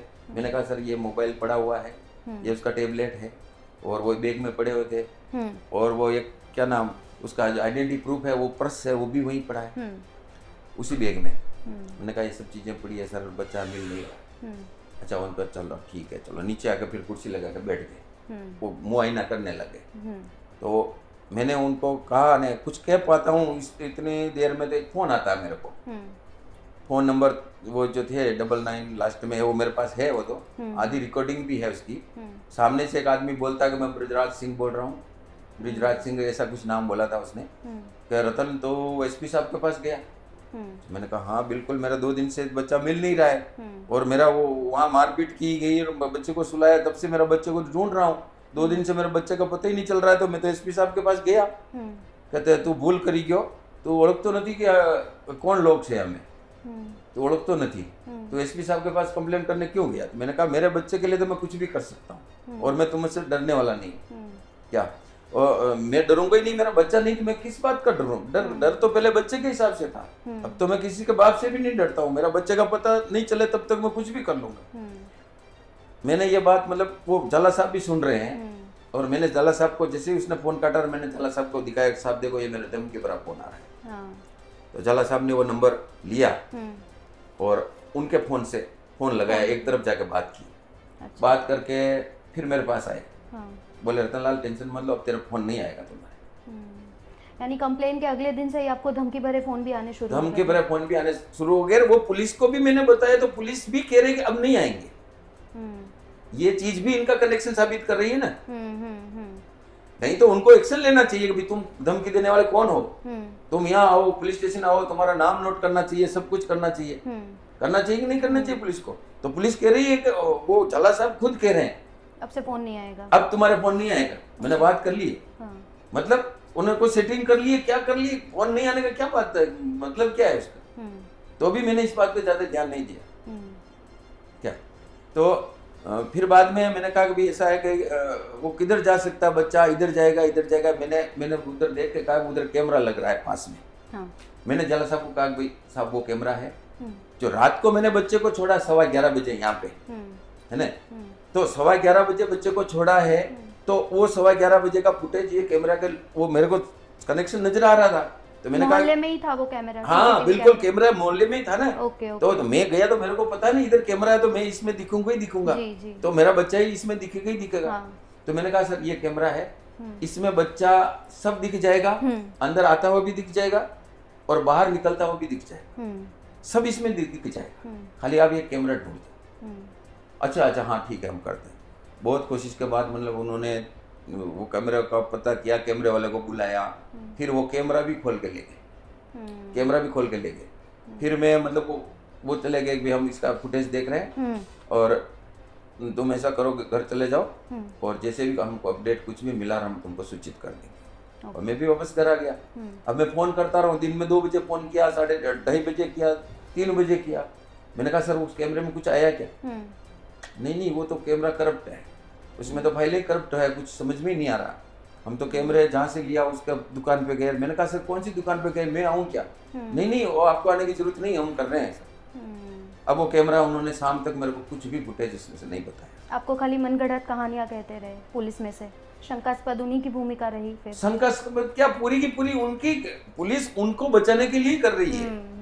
मतलब क्या है कि पर ये सिचुएशन तक आप अनजान थे कि शायद हाँ, बचाने बिल्कुल की अनजानी तो था मैं, तभी उम्मीद तो लेके पूछ रहा बैठे था। थे कि शायद मिल जाए कुछ? मैं तो अनजानी था। हकीकत में क्या हुआ था कि हकीकत में तो बच्चे को रात को ही उठा लिया था भाई। 2 तारीख को रात को ही बच्चे को उठा लिया था। 3 तारीख अर्ली मॉर्निंग तक तो मेरे को तो 3 तारीख को पता चला, लेकिन इन्होंने तो रात को ही बच्चे को निकाल लिया ना। रात को ही निकाल लिया, मार पीट करते गए। जहां भी सीसीटीवी फुटेज में थोड़ा थोड़ा दिखा के गोंडल से बाहर दिखा दिया, राजकोट की बाहर दिखा दिया वो चीजें, और इन्होंने मार के 3 तारीख और 4 तारीख की बीच की रात को मार के हॉस्पिटल में भी रख दिया। क्या ये सब घटना तो पहले घट चुकी है, मेरे ध्यान में कहां से आएगी? मेरे तो सब जो हुआ जो मैं आपको बता रहा हूँ। जी अभी तक आप सारी चीजों से अनजान ही हूँ ना, बिल्कुल अनजान हूँ। इसीलिए तो मैं उनको कह रहा हूँ कि भाई सर ये कैमरा देखो, फुटेज बताओ, लेकिन वो बताना नहीं चाहते। क्योंकि वो फुटेज अगर बताए तो उसमें निकलता हुआ लड़का भी दिखेगा, और लड़के को किसने गाड़ी में बिठाया और कैसे उसके घर में लोग घुसे वो भी दिखेगा। तो इसीलिए तो वो बताना ही नहीं चाह रहे थे। बिल्कुल। लेकिन मेरे को ये समझ में नहीं आ रहा था। मैंने सोचा कि हो सकता करप्टी हो, कुछ डाउट भी चल रहा मन में, लेकिन मैंने कहा यार पुलिस ऐसा क्यों करेगी भाई, पुलिस क्यों नहीं बताएगी? हो सकता है मतलब कुछ भी करप्ट भी हो सकता है, मतलब मैं कंफ्यूजन में चल रहा था। लेकिन मैंने शाम को 6 बजे फिर एसपी साहब को फोन किया। 6 तारीख को जी। मैंने कहा सर आप कह रहे हो बच्चे को ढूंढेंगे, 5 तारीख को 3 बजे तक मेरे को बिठाए रखा, और ये 6 तारीख पूरी इन्होंने निकाल दी। अभी तक इन्होंने एक कैमरे का सीसीटीवी फुटेज पुलिस ने नहीं दिया। तो वो बोले कि यार रतन लाल तुम टेंशन क्यों ले रहे हो, अभी तुम देखो मैं क्या करता हूँ। अभी तुम पुलिस स्टेशन जाकर चेक कर लो। मैंने 4 क्राइम ब्रांच की गाड़ियां भेज दी है, एलसीबी की पूरी टीम भेज दी है, और बी डिवीजन की जो 5 गाड़ियां हैं पुलिस स्टेशन की वो भी इसमें लगेगी, और ए डिवीजन की भी इसमें लगेगी। और तुम देखो हम क्या करते हैं, ये पूरी मेरी विजिलेंस में काम होगा, तुम देखो। मैंने कहा ठीक है चलो, इतना बताया तो मैं खुश हो गया। मैंने कहा यार तो सर बहुत अच्छी बात है, शायद मिल जाएगा। हाँ तो मेरा बच्चा तो मिल ही जाएगा। अब इतनी कोशिश कर रहे हो, पुलिस तो कुछ भी ढूंढ के ला सकती है। बिल्कुल। अब इन्होंने पूरे गांव में मतलब रात से ही मतलब एक तरह से इतना कर दिया कि लोगों को तो ऐसा लगा कि यार ये क्या ढूंढ रहे हैं इतने, कोई पूरी सब लोग गांव में, मेरे घर के आसपास के सीसीटीवी तो कोई चेक ही नहीं करता है, और उधर का चेक कर रहे हैं, उधर का कर रहे हैं, उधर का फोटो भेज रहे हैं कि ये देखो ये लड़का है, मिलते जुलती तस्वीरें बता रहे थे। मैंने कहा सर ये तो मेरे समझ में नहीं आ रहा कि मेरे घर का वो कमरे का तो आप बताओ पहले। भाई अब तो आपकी एलसीबी की टीम आ गई है, वो जो कैमरा खोल के ले गए पहले वो बता दो। नहीं अगर उसमें नजर नहीं आए या करप्ट भी हो तो आगे का दिखा दो। मैं जिस रास्ते से आया वो तो मेरे को पता है ना। हाँ। भाई जो घटना घटी वो मेरे को पता है, आपने वो कैमरा दिखाओ, वो जो बंगले के अंदर मारपीट हुई और हम वहां से निकले, हमारे पीछे पीछे कौन आया वो भी तो दिखाओ हमको। नहीं बंगले का तो नाम ही कहाँ पड़ता है, बंगले का तो नाम कर ही नहीं सकते, सोच ही नहीं सकते, मतलब उनकी तो बात ही नहीं कर सकते। मतलब ये बात खुद ऐसा आपको बोल हाँ, अरे वो सब कर रहे हैं, मतलब वो मेरे को तो यही कह रहे हैं। हाँ। नहीं वो देख रहे हैं वो भी देख रहे हैं। अच्छा, मतलब वो मेरे को नहीं दिखा रहे हैं, लेकिन वो कह रहे हैं कि हमारी टीम लगी हुई है देखने में, तहकीकात हो रही है। ओके। और 6 तारीख जैसे पूरी निकल गई, कुछ नहीं बताया। 6 तारीख को लेट नाइट मेरे को फोन करता है जयदेव गोसाई भी, रतनलाल तुम्हारे बच्चे का पता राजस्थान में लगा है। अच्छा। अच्छा। अरे यार, मैंने कहा राजस्थान में पता चल गया है, तो राजस्थान में किसने बताया आपको? मेरे को भी तो बताओ ना भाई, कहाँ देखा, किसने देखा? आपने वो कैमरा नहीं बताया मेरे को। मेरा बच्चा बस में गया, ट्रेन में गया, कहाँ से गया, मतलब गाँव में सब जगह सीसीटीवी कैमरे लगे हुए हैं, आप वो बताओ तो सही मेरे को। तो फिर उन्होंने कहा कि यार, फिर कहा कि ठीक है चलो। फिर उन्होंने वापस थोड़ी देर बाद फोन किया कि नहीं नहीं रतनलाल, पक्का पता चला है जूनागढ़ में, जूनागढ़ में पता चला है। तो मैंने कहा यार, जूनागढ़ में पता चला तो मेरे भी थोड़ा मन में आया था कि हो सकता है कि देखो जूनागढ़ तो वो मतलब मंदिर दर्शन ही करने जाता है, गिरनारी का भी उसका प्लान था। अच्छा। तो हो सकता है कि ये बात में थोड़ा मेरे को भी लगा कि भी चलो ठीक है। तो बोले कि भाई अब 7 तारीख है कल, और गाड़ी आएगी अपने पुलिस की, चला साहब साथ में रहेंगे और तुमको जूनागढ़ जाना। अच्छा। मैंने कहा कि भैया जूनागढ़ कह रहे तो चले जाते हैं। और हाँ। और फिर मेरे मन में ये था कि यार कुछ कैमरे यहाँ के ढूंढ के बता देते तो मेरा तसल्ली हो जाती किधर होके निकला, क्या निकला। लेकिन इन्होंने वो भी नहीं बताया। तो फिर मेरा पूजा कंप्यूटर ने इंजीनियरिंग किया हुआ है इसने, वो भी आ गई तक। तो मैं जूनागढ़ से इसके संपर्क में था।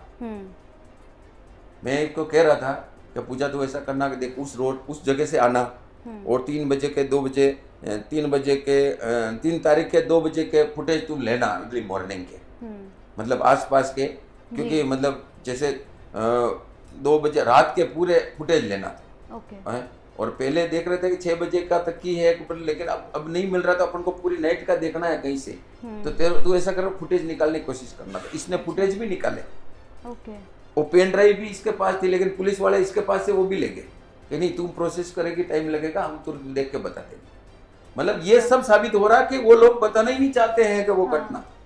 तो आपको उसमें से कुछ मिला था क्या? पेन ड्राइव में से क्या डिटेक्ट हुआ था? कुछ देखने से पहले वो पेन ड्राइव ले गए। हम तो इतना विश्वास करके चल रहे थे पुलिस पे, प्रशासन पे, क्यों हम एजुकेटेड फैमिली से हैं, तो हम यही सोचेंगे कि पुलिस तो अपनी मदद के लिए है, हम ऐसा क्यों सोचेंगे।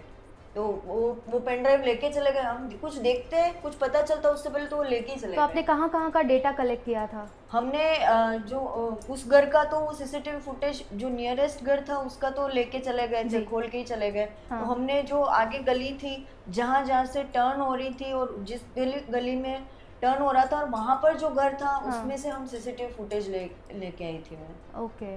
तो अभी आप देखें समझे उससे पहले तो वो पेन ड्राइव लेके ही चले गए। ओके।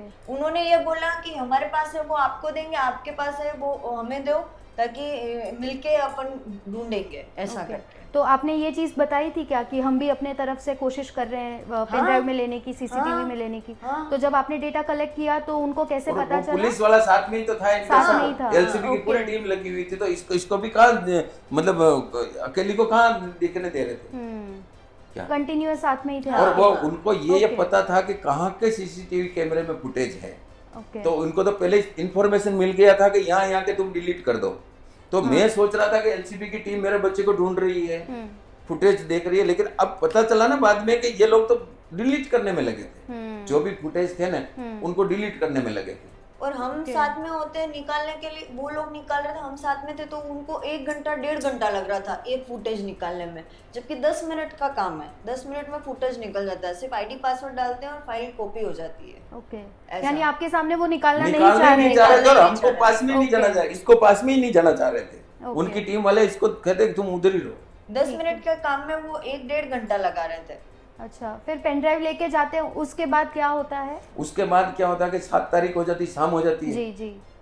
अब मैंने कहा कि भाई मेरा बच्चे का कुछ भी नहीं मिल रहा है। हाँ। एसपी साहब को मैंने बहुत कहा कि भाई आपकी टीम भी लगा दी, सब कुछ लगा दिया, लेकिन अब मेरे को बच्चा का कुछ फुटेज जो मेरे डाउट है कि आसपास के दिखा दो, वो नहीं दिखा रहे, पूरे गांव का मेरे को क्या जरूरत है भाई, यहाँ से निकला होगा तो बच्चा निकला तो वो दिखाओ ना।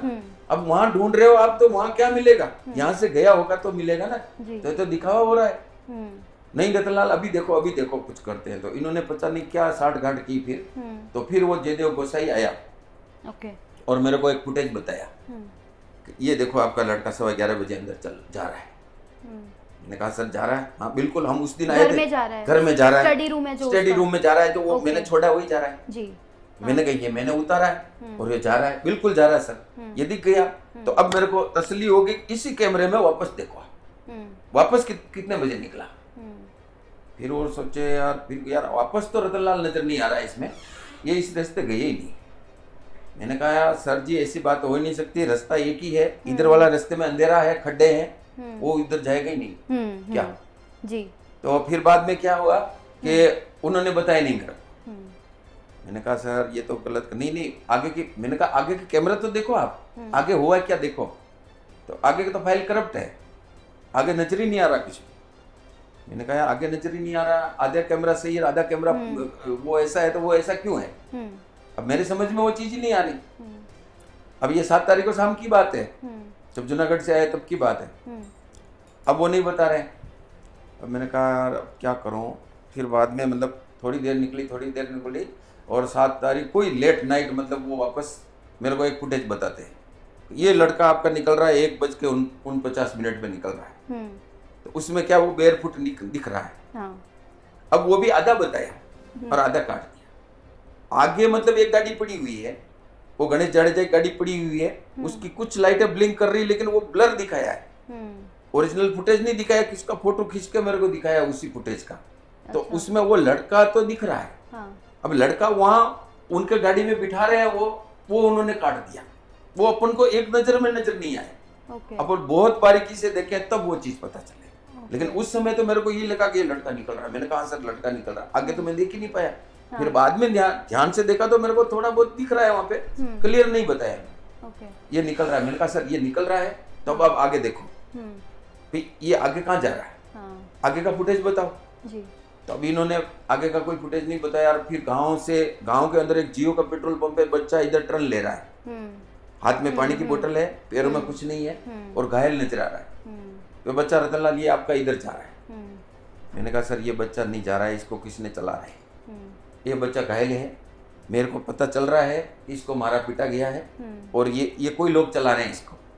क्योंकि इतना सा 3 सेकंड का बताओगे आप, 3-4 सेकंड का ये जा रहा है, यहाँ से यहाँ जा रहा है। अब उसके पहले बच्चे को कहाँ से उतारा है, कहाँ होके गया, वो नहीं दिखा रहे हो। फिर आगे से मतलब इतना रास्ता छोड़ के फिर आगे गोंडल में बाहर एक पुल के नीचे का पास का बता दिया कि आपका बच्चा गोंडल के बाहर निकल रहा है। फिर ये हाईवे पे जा रहा है, 60 किलोमीटर का पूरा डिस्टेंस कवर 60 किलोमीटर का डिस्टेंस उन्होंने मतलब 3 तारीख को शाम को 6:30 बजे तक 60 किलोमीटर का डिस्टेंस कवर करवा दिया उससे। ओके। बेयरफुट लड़का मारा पीटा जा रहा है, रास्ते में उसके कपड़े खोल लिए, वही कपड़े किसी और को भी पहना के चलाए थे, कोई साइड कवर करने के लिए, दिखाने के लिए कि भी बच्चा यहाँ से निकला है। दूर से थोड़े से फुटेज बता दिए कि देखो वो कपड़े में ऐसे ही चल रहा है, थोड़ा तेज चल रहा है। मैंने कहा बच्चा तो ये है ही नहीं, ये तो दिखा रहे हैं। 2 जगह बच्चा ही नहीं है, एक जगह मतलब कपड़े तो इन्होंने खोल लिए और नंगा भी, एक खोडियार होटल के सामने जो निकला वो नंगा भी दिखाया है ना। और उसके बाद में उसके कपड़े भी चेंज किए और दूसरा पहना दिया उसको और रेड टी-शर्ट पहना दिया। उस समय बच्चा बहुत घायल है। वो जो रामनाथ आश्रम है ना, रामधाम आश्रम, वो 60 किलोमीटर दूर है गोंडल से। तो वहां के फुटेज बता रहे हैं 3 तारीख को, 3 तारीख के फुटेज बता रहे हैं 8 तारीख को। ठीक है। तो वो बता रहे हैं कि बच्चा आपका देखो 6:30 बजे रामधाम आश्रम में जा रहा है। मैंने कहा जा कर रहा है, तो घायल है, बड़ी मुश्किल से वो सारा लेकर के वो जा रहा है मंदिर में, घुसता हुआ थोड़ा दिख रहा है। फिर काट दिया, फिर फुटेज इन्होंने काट दिया। इन्होंने ये साबित कर दिया कि बच्चा वहां तक चला गया, मतलब ये फोल्ड में से निकल गया, जैसे तैसे मंदिर तक पहुंच गया, जैसे तैसे मंदिर तक पहुंच गया बच्चा। मतलब ये बच्चा तो हॉस्पिटल में पड़ा हुआ है। हॉस्पिटल में तो बच्चे को डाल कर रखा है ना 4 तारीख को। ये तो पहले की घटना हो गई, लेकिन अब ये पुलिस कर रही है ना, वो बता रहा हूँ मैं जी। यार ये 8 तारीख को कर रही है और 8 तारीख को मैंने 4:15 बजे भी मतलब ये चीजें जैसे ही उन्होंने बताया फुटेज आगे का, और एसपी साहब का फोन आता है मेरे को 4:15 बजे 8 तारीख को, रतनलाल जी आपका बच्चा ट्रेस हो गया है, आपका बच्चा राजकोट रेलवे स्टेशन की तरफ जा रहा है। क्या राजकोट जा रहा है? इन्होंने मतलब मंदिर वाला इसमें उसमें बताई, कहा ही नहीं। उन्होंने कहा बच्चा आपका निकल गया है, राजकोट सिटी में तो हम कुछ कर नहीं सकते हैं, तो बच्चा रेलवे स्टेशन की तरफ गया है, ऐसा हमको इनपुट मिला है। और रेलवे स्टेशन से बच्चा आगे कहाँ जा सकता है ये आप बताओ। मैंने कहा कि सर आगे तो अगर रेलवे स्टेशन गया होगा तो सर वो तो तिरुपति का भी एक बार कह रहा था, तो हो सकता है उधर भी गया हो सकता है राजस्थान भी गया हो। हाँ, वो बोलेगा हाँ ये पक्का है कि आपके बच्चे को आपने देख लिया, दिखा दिया आपको, अब आप आगे ढूंढो। या आपको कोई कुछ लगे तो हम वहाँ पुलिस लगा देते हैं, हम्म, है ना। अब इतना सारा काउतरा एसपी साहब ने गढ़ रखा है, एसपी साहब खुद कह रहे हैं, फिर वो कह रहे हैं कि आपका बच्चा डिप्रेशन में था, 6 महीने से डिप्रेशन में था। मैंने कहा सर डिप्रेशन में कैसे हो सकता है, मेरा बच्चा यूपीएससी की तैयारी कर रहा है, इतना अच्छा इंटेलिजेंट बच्चा है, आप उसका ट्रैक रिकॉर्ड कहीं से भी देख लो, है ना। यार मैंने कहा कि सर डिप्रेशन में है तो आपने क्या वो सीसीटीवी फुटेज देखे हैं, उसी में बात कर रहा था, उसी आप ऑडियो सुनोगे तो उसमें है कि आपने वो बंगले का फुटेज देखा क्या सर, नहीं वो मेरे ध्यान में नहीं आया। मैंने कहा सर मेन चीज ही वही है, वहीं से ट्रिगर हुआ है ना सब चीज, वो वहीं से अगर आपने नहीं देखा है, अगर आप देखो तो पता चले कि वहां 20 आदमी ने उसके साथ मारपीट की, तो अगर वो डिप्रेशन में अगर कुछ था तो वहीं से आया है। अगर आप डिप्रेशन का बता रहे हो तो आपने वो चेक करो, पहले सीसीटीवी चेक करो, उसमें आपको सब पता चल जाएगा। नहीं वो मेरे ध्यान में नहीं आ रहा, तुम इन दोनों को लिंक मत करो, ये लिंक मत करो तुम। मैंने कहा सर लिंक मैं कहाँ कर रहा हूँ, मेरे साथ जो हकीकत हुआ मैं आपको कह रहा हूँ। जो चीज अगर मैं झूठ बोलो तो आप दिखाओ ना, उस चीज को दिखा दो, आप भी देख लो, दुनिया भी देख लो, सब देख लेते हैं। तो पुलिस डिप्रेशन का कह रही है, तो सही में क्या पहले कभी तनाव में रहे हैं? नहीं, कहाँ रहा, तनाव में रहा ही नहीं ना मैडम।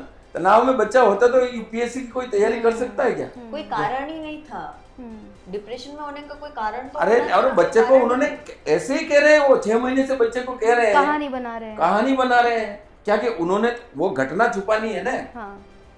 बच्चा उनके मोर्चरी में पड़ा हुआ है और वो कह रहे हैं बच्चा डिप्रेशन में है, ये कैसे संभव है? और वो भी 15 किलोमीटर दूर भी नहीं होगा इनके एसपी ऑफिस से, वो मोर्चरी तो 10 किलोमीटर ही नहीं होगी। ओके, आपको कब पता चलता है कि बच्चा वहाँ पे है, उसकी बॉडी वहाँ ये पे हुआ था 8 तारीख तक तो मैं बता रहा हूँ, फुटेज बता रहे हैं जी जी जी, और 8 तारीख को मेरे को कुछ नहीं बताया जी, मतलब 8 तारीख को मेरे को कुछ नहीं बताया।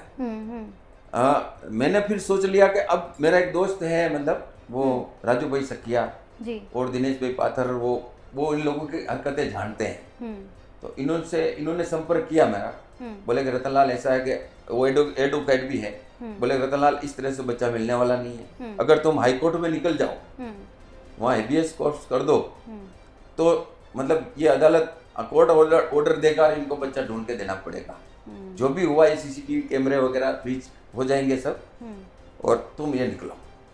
मैंने कहा निकलना ही है। फिर 9 तारीख को मैं निकल जाता हूँ, तब तक मेरे को कोई सूचना नहीं मिली, बच्चे के बारे में मुझे कुछ पता नहीं। जैसे ही हम गोंडल से बाहर निकल के जाते हैं, 40-50 किलोमीटर आगे जाते हैं, 10-11 बजे हम निकले थे, 12-1 बजे के बाद शायद वो गोसाई फिर घर आया। ये आगे घटना इनको पता है, हम तो गुजरात चला गया, मतलब अहमदाबाद निकल गया, कंप्लेन करने के लिए निकल गए। उसके बाद आप घर पे कौन कौन होते हैं? मम्मी होते हैं और आप होते हो? हाँ, हम लोग दीदी, जिया जी, मैं, मेरे हस्बैंड और मम्मी, हम सब घर पे ही थे। ओके। 8 तारीख को जब शाम को रात को ये डिसाइड हुआ कि सुबह जाना है, तब राजू भाई सखिया घर पे आए थे, तो उन्होंने मुझे अलग से बिठा के मेरे को ये बोला कि राजकोट मोर्चरी में एक बॉडी है पूजा, हो सकता है राज की हो, ऐसा। तो मुझे 8 तारीख को ही पता चल गया था ऐसा। तो मैंने फ़ोन किया, पीआई जो गोसाई साहब थे, जयदेव गोसाई, जो इसको देख रहे थे, इन्वेस्टिगेट कर रहे थे, तो मैंने उनको फ़ोन किया एट दैट टाइम। तो लगभग 10 साढ़े 10 बज रहे थे, तो उन्होंने बोला कि 8 बजे तक की शिफ्ट में जो कर्मचारी था मेरी, उससे बात हो गई है और ऐसी कोई बॉडी नहीं आई है।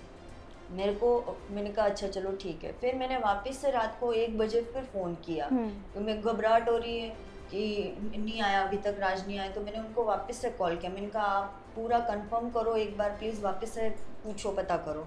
तो उन्होंने बोला कि रात को 12 बजे तक जो कर्मचारी था वहाँ पे ड्यूटी पे, मेरी उससे बात हुई है, ऐसी कोई बॉडी नहीं आई है।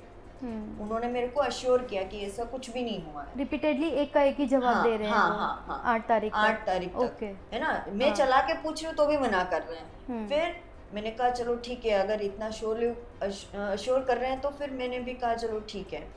लेकिन फिर 9 तारीख को सुबह जो पीआई गोसाई है, उनके साथ में उनकी टीम वगैरह सब, पापा निकल जाते हैं, फिर पीछे से घर पे आते हैं। तो वो बोलते हैं कि आपके पापा शायद हाई कोर्ट गए हैं, ऐसा। मैंने कहा शायद नहीं, मैं आपको कंफर्म कर रही हूँ कि वो हाई कोर्ट ही गए हैं। तो बोले एसपी साहब नाराज हो रहे हैं कि हम इतनी पूरी टीम लगा रखी है आपके भाई को ढूंढने के लिए, फिर भी वो हाई कोर्ट जा रहे हैं। मैंने कहा आज 7वां दिन है, 7 दिन हो गए, अभी तक नहीं मिला है। मैंने कहा तो वो हाई कोर्ट जाएंगे ही। मैंने कहा आप बता दो कहाँ है मेरा भाई, ढूंढ के ला दो। तो नहीं जाएंगे, हम पागल थोड़ी है जो हम हाई कोर्ट निकल जाएंगे, आप ढूंढ के ला दोगे फिर भी। अरे आप समझ नहीं रहे हो, हमारी एनर्जी डाइवर्ट हो जाएगी, हमें कोर्ट में जवाब देने के लिए जाना पड़ेगा, और हम आपके भाई को नहीं ढूंढ पाएंगे, हमें उधर हमारी एनर्जी कन्वर्ट हो जाएगी। मैंने कहा कि आज तो संडे है, आज तो कोई कार्रवाई नहीं हो सकती है, कार्रवाई मंडे को होगी, कल होगी, कल सुबह कोर्ट ओपन होगा, तब आपके पास में इनफ टाइम है, आप ढूंढ के ला दीजिए। तो नहीं जाएंगे, कोई कार्रवाई नहीं करेंगे, मिल जाएगा तो नहीं करेंगे। तो बोले अच्छा चलो ठीक है। ये लगभग दिन में 1-1:30 बजे वो घर से जाता है। फिर शाम को 4 बजे के आसपास मेरे हस्बैंड के फ़ोन पे फ़ोन आता है। तो वो बोलते हैं कि एक बॉडी मोर्चरी में है सिविल हॉस्पिटल में, है ना, तो आप लोग आइडेंटिफाई करने के लिए आ जाओ।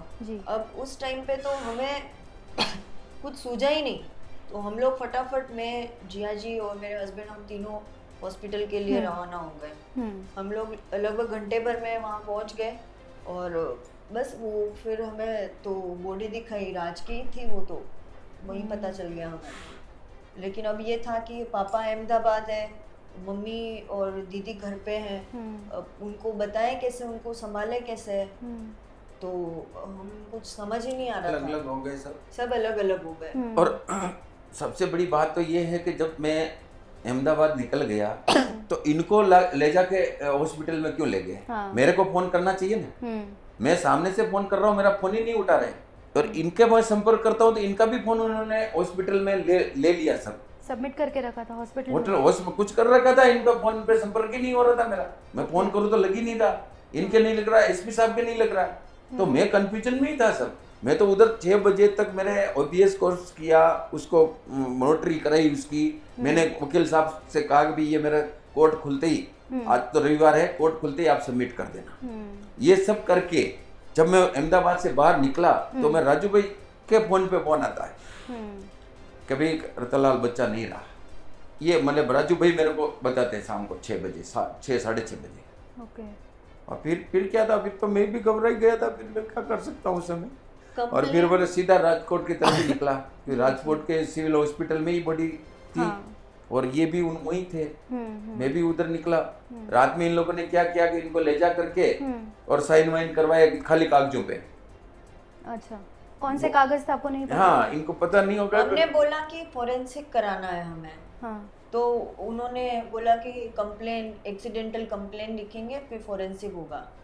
तो हमने बोला नहीं, एक्सीडेंटल बॉडी तो लग ही नहीं रही है, बॉडी देखी हमने, तो क्लियरली मर्डर लग रहा है, क्योंकि बॉडी में हर जगह घाव है, मतलब घुटने पे भी घाव है, घुटने के नीचे पैर मतलब बिल्कुल दोनों आउटवर्ड डायरेक्शन में पूरा मांस फटा हुआ, फिर पैरों की उंगलियों में, दोनों हाथों की उंगलियों में, और मुंह पे, दोनों आंखों में, मुंह पे, सर पे, सब जगह घाव है। तो एक्सीडेंट होता है तो यूं एक तरफ चोट लगती है ना, एक ही डायरेक्शन में, लेकिन वो एक्सीडेंटल लगी नहीं रही थी, तो हमने बोला नहीं, हम मर्डर के लिए ही कंप्लेन लिखेंगे। तो उन्होंने फिर थोड़ा साइड में जाके और पता नहीं क्या किया, बोले ठीक है चलो आप इस पेपर पे साइन कर दो। अब हम उस स्थिति में ही नहीं थे कि हम कुछ सोचे समझे, क्योंकि हम पुलिस पे विश्वास करके ही चल रहे थे। फिर उन्होंने खाली पेपर पे साइन कराया, बोले ठीक है हम आपकी कंप्लेंट लिख देंगे, ऐसा करके ऐसा करके उन्होंने बोला। 5 तारीख को पापा जो है एसपी के पास कंप्लेंट लिखाने गए। 4 तारीख को ही अर्किला न्यूज़पेपर करके एक न्यूज़पेपर का कटिंग हमें मिलता है, उसमें उसका वो भी एड दिया हुआ होता है उन्होंने, इश्तिहार वो जो देते हैं ना कि एक मिसिंग वाला, वो उसमें दिया हुआ है, एसपी को नहीं पता, ठीक है। 5 तारीख को कंप्लेंट लिखाने गए तो उन्होंने एक पोर्टल भी चलता है ना, उस पे भी उन्होंने इस चीज को नहीं चढ़ाया, ठीक है। और सेम एसपी है, हुआड़वा पुलिस स्टेशन, गोंडल का पुलिस स्टेशन एक ही एसपी के अंडर आता है ना, तो भी उनको नहीं पता। अच्छा, इधर से मिसिंग के पोस्टर्स वो बनाए हैं उन्होंने, वो सारे ग्रुप्स में सर्कुलेट हो रहे हैं, और उधर से डेड बॉडी मिले तो उसके भी फोटोज सर्कुलेट होते हैं व्हाट्सएप ग्रुप में, आजकल तो इतना हो गया है, तो भी उनको ढूंढने में इतने दिन कैसे लग गए।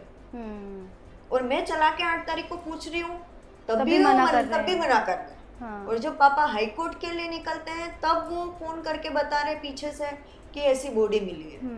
तो ये सब देख के ही ऐसा लग रहा है कि वो लोग बचाने की कोशिश में है। क्लियरली ये दिख रहा है ना आपको। एसपी साहब खुद कह रहे हैं कि आपका बच्चा राजकोट रेलवे स्टेशन की तरफ गया है, आप बाहर ढूंढो। अब उनकी बात माने और हाई कोर्ट नहीं जाए आप तो दूसरे तरफ में आपकी एनर्जी वेस्ट होती नहीं, यदि आप खोजते तो नहीं खोजते कहाँ से, इनका 8 दिन पूरा हो जाता है ना, अननोन पर्सन की बॉडी की तरह ही रखा हुआ था, अननोन पर्सन जी। तो उनका नियम होता है हॉस्पिटल में कि भी 8 दिन निकल जाएंगे तो इसको जला देंगे। भाई फिर कोई सवाल ही खड़ा नहीं होगा। और ये रतनलाल ने कंप्लेन की तो पूरी जिंदगी ढूंढता रहेगा और अपन बच जाएंगे सीधे। ये सोचो ना आप, मतलब हॉस्पिटल में बॉडी पड़ी और ये मेरे को उस डायरेक्शन में घुमा रहे हैं, तो मतलब ये स्पष्ट साफ है। वहाँ पे जो कर्मचारी था वो बोल रहा था कि अरे बहुत किस्मत वाली बॉडी है ना, इसके तो दिन पूरे होने वाले थे, इसके तो दाह संस्कार होने वाला था और आज आइडेंटिफाई करने के लिए आ गए। वो ऐसा बोल रहे थे। तो कर्मचारियों को तो पता ही था रजिस्टर में एंट्री है, और आप उस रजिस्टर में देखोगे तो उसमें भी टाइम में कुछ काटाफासी कर रखी है। ऐसा वो भी है प्रूफ हमारे पास, बहुत सारे प्रूफ है इसमें। डेड बॉडी जब आपको सबमिट करते हैं तो उस वक्त कौन से पेपर पे साइन करवाते हैं, क्या है वो सारी चीजों से आपकी फैमिली अनजान रहती है? हाँ, हमें कुछ भी नहीं मेरे को तो बिल्कुल ही अनजान ही था। आप तो यहाँ पे हाँ, मैं तो यहाँ था, लेकिन एक चीज ठीक हो गई कि फोरेंसिक रिपोर्ट इन्होंने करवा लिया वहाँ पे। इन्होंने पहले जो भी कर रखा है पासपोर्ट वगैरह, इन्होंने कहा कि हमको मतलब एक बार इसका फोरेंसिक और कर दो। हाँ, तो 2 बार फोरेंसिक उस पर भी मुझे बात करनी है। उन्होंने बोला कि पोस्टमार्टम हमने कर दिया है एक बार। ओके, ठीक है, हॉस्पिटल में से आपको ये कहने में आता है। ओके, मैंने कहा तो मैं वापस से कराना है, फोरेंसिक कराना है। ठीक है, हमें नहीं विश्वास है, क्योंकि अब उस टाइम तक तो बिल्कुल विश्वास खत्म ही हो गया। फिर मैंने कहा नहीं हम फोरेंसिक कराएंगे, ऐसा तो आपने अपने तरीके से दूसरी बार फोरेंसिक करवाया। हाँ, जिसमें 11 डॉक्टरों की टीम थी वो, और वो काफी चौंकावनारा रिपोर्ट था जो आया था। वो क्लियरली उससे साबित होता है कि वो एक्सीडेंट है ही नहीं, बिल्कुल मर्डर है, क्लियरली मर्डर है। कई सारी चोटें उसको 3 तारीख को मारा था, 2 तारीख को मारी थी, वो भी चोटें उसमें दिख रही है, पहले मारी हुई चोटें भी दिख रही है ना। और जब उसको मारा था तो उस समय की दिख रही थी। एक्सीडेंट का तो इसमें देखो इन्होंने कोशिश की थी पूरी, लेकिन एक्सीडेंट हुआ नहीं। उसके पहले एम्बुलेंस आ गई, वो रामधाम मंदिर से इन्होंने रात को उठा, उसमें वो स्पेशली बस का भी एक इन्होंने खड़ा कर दिया गया है, तो क्या सही लग रहा था? वो उन्होंने एसपी साहब ने बोला कि हमने 150 कैमरा चेक किए हैं, और मीडिया में ही बोला था 150 कैमरा चेक किया है। जहां वो एक फुटेज निकालने के लिए उनको 1.5 घंटा लग रहा था, और उन्होंने रातों रात बस खड़ी कर दी। ऐसा नहीं, मेरे को उनके जयराज सिंह के बंगले का फुटेज उसने नहीं दिया। उन्होंने मेरे घर से बच्चे को निकल रहा था वो पूरे फुटेज, रास्ते के सब पूरे नहीं दिए। और 150 कहाँ दिए, किसको दिए? अरे यार तुमको जो जहां से बच्चा मेन वो जो जगह है घटना घटी है वहां का तो तुम बता ही नहीं रहे हो, रास्ते का भी नहीं बता रहे हो, घर से निकलता हुआ वो भी नहीं बता रहे हो, निकलता हुआ थोड़ा सा बता रहे हो, फिर काट रहे हो, फिर थोड़ा सा बता रहे हो कि बच्चे को दिखाना है, बच्चा किनके साथ है ये नहीं दिखाना है। यही वो करते आ रहे हैं बिल्कुल। और उन्होंने जैसे बच्चे को नंगा कर या दूसरे कपड़े पहनाए, फिर रामधाम आश्रम में 6:30 का बता रहे हैं वो, तो 6:30 से है ना, वो रात को मतलब 2 बजे तक बच्चा कहाँ था? वो आश्रम में था, तो उसका फुटेज बताओ ना।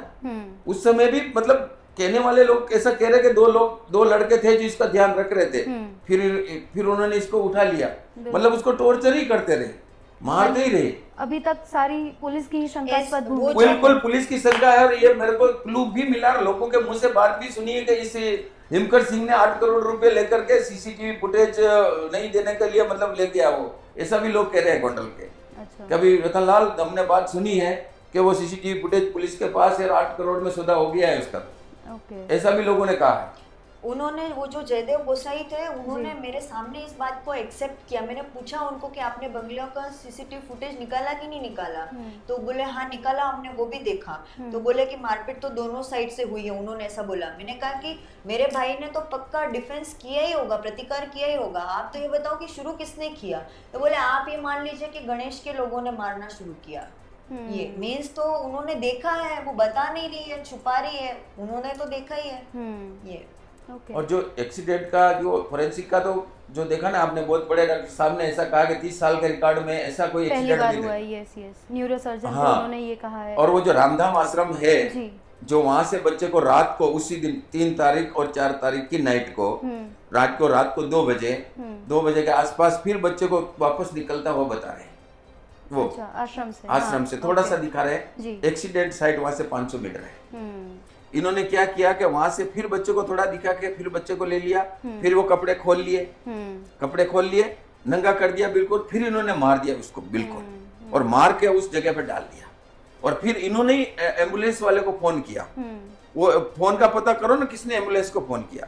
तो एम्बुलेंस को फोन किया कि एक डेड बॉडी यहाँ पड़ी हुई है, मतलब किसी अनजान आदमी की तरफ से फोन आया होगा, इनका जो प्रोसेस होगा हॉस्पिटल में, फिर वो एम्बुलेंस आ जाती है। और ये लोग क्या वहाँ बॉडी डाल करके और खड़े थे आसपास थोड़ी थोड़ी दूर पे, कभी जैसे एक्सीडेंट होगा और एम्बुलेंस आ जाएगी और उसमें चला जाएगा।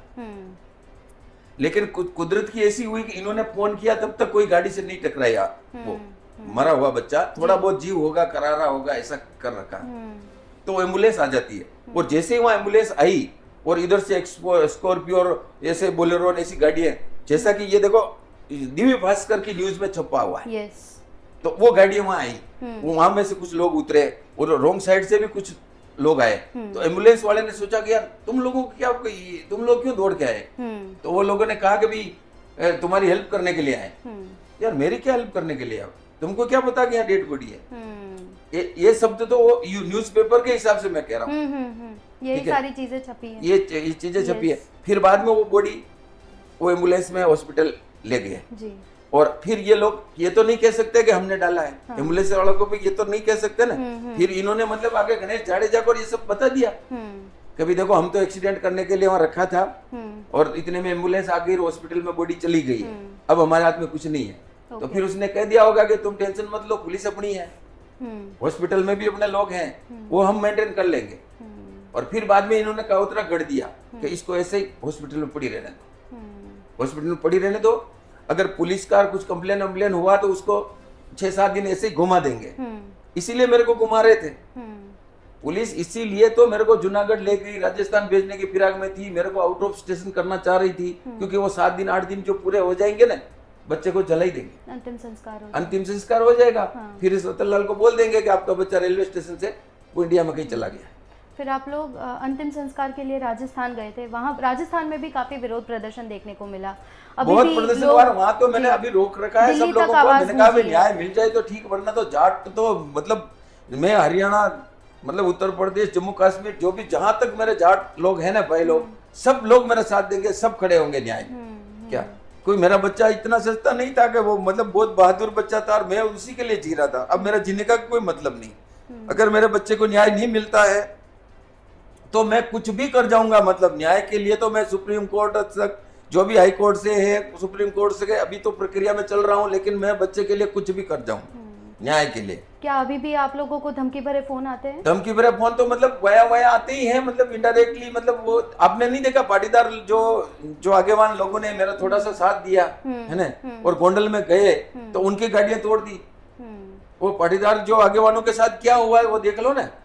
वो भी मतलब एक न्याय के लिए ही मतलब उन्होंने आवाज एक उठाई थी, उस हिसाब से मतलब वो कह रहे थे क्या।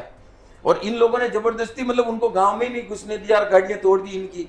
वो अब देख लो ना, इनका साहस तो देखो आप।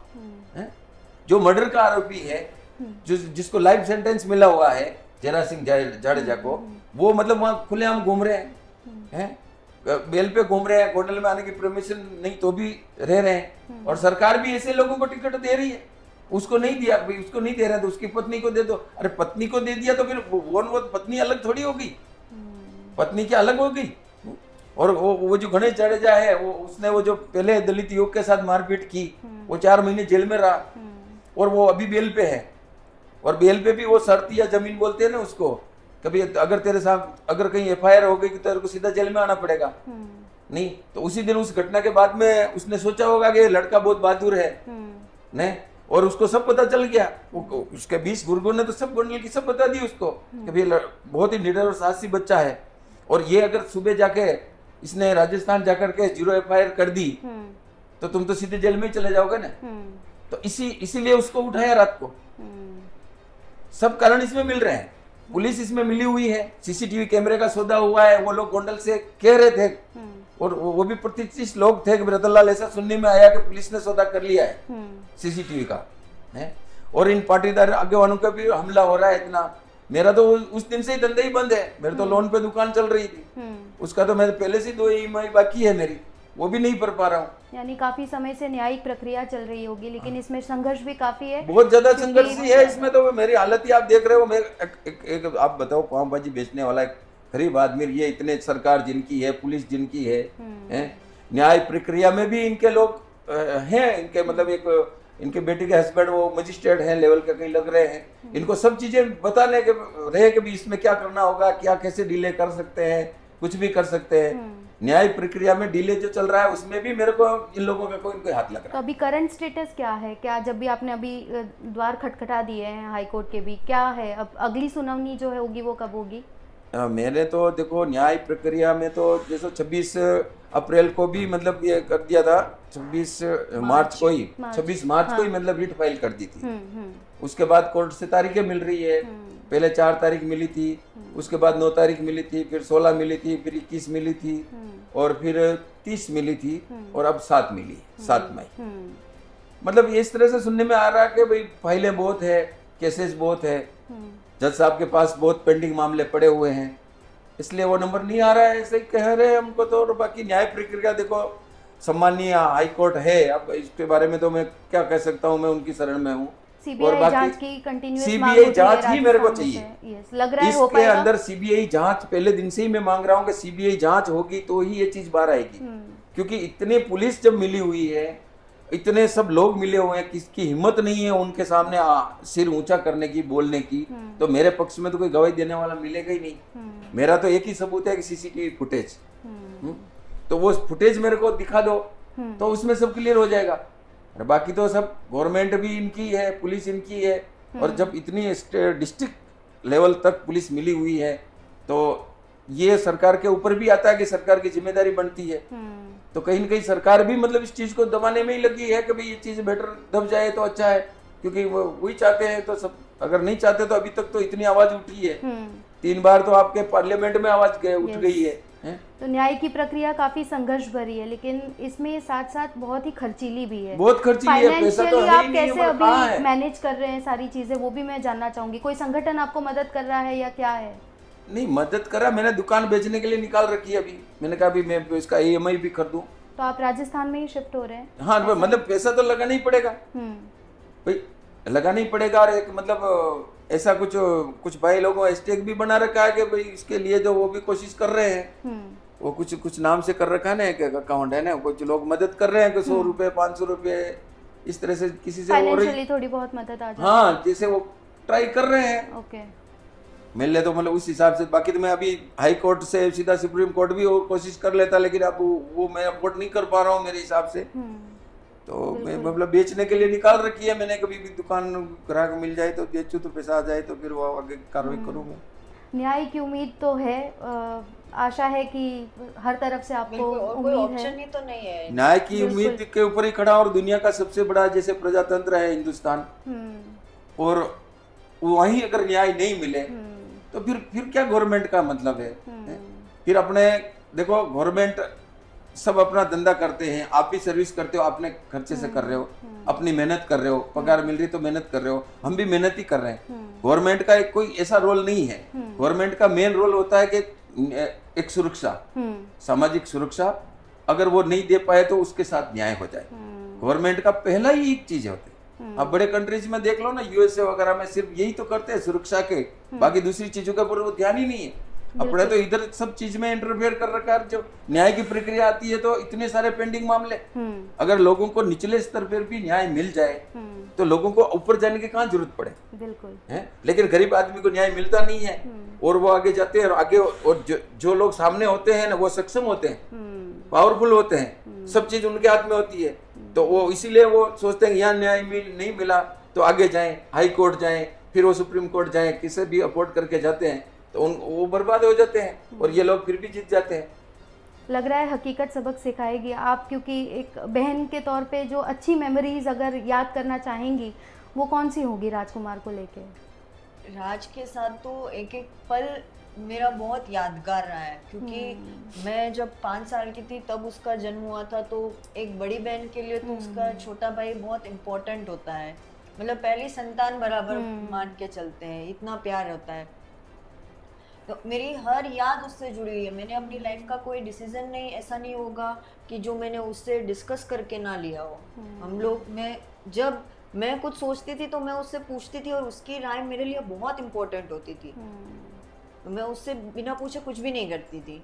लास्ट टाइम तो जब वो मेरे से मिलने आया था, तो मेरे ससुराल ही आया था मिलने, तो उसकी आदत थी कि आता था तब भी पैर छूता था और जाता था तब भी पैर छू के जाता था।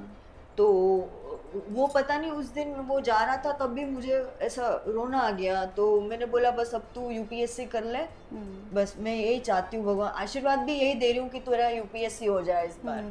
तो फिर मैं रोना आ गया, तो मुझे बोले अरे दीदी आपको पता है ना मैं आपकी आंखों में आंसू नहीं देख सकता हूँ, आप ऐसे रो मत, आपको ऐसे कुछ भी परेशानी हो तो बस मुझे एक बार फोन कर देना, मैं आ जाऊंगा। लेकिन आखिरी में वो आया नहीं।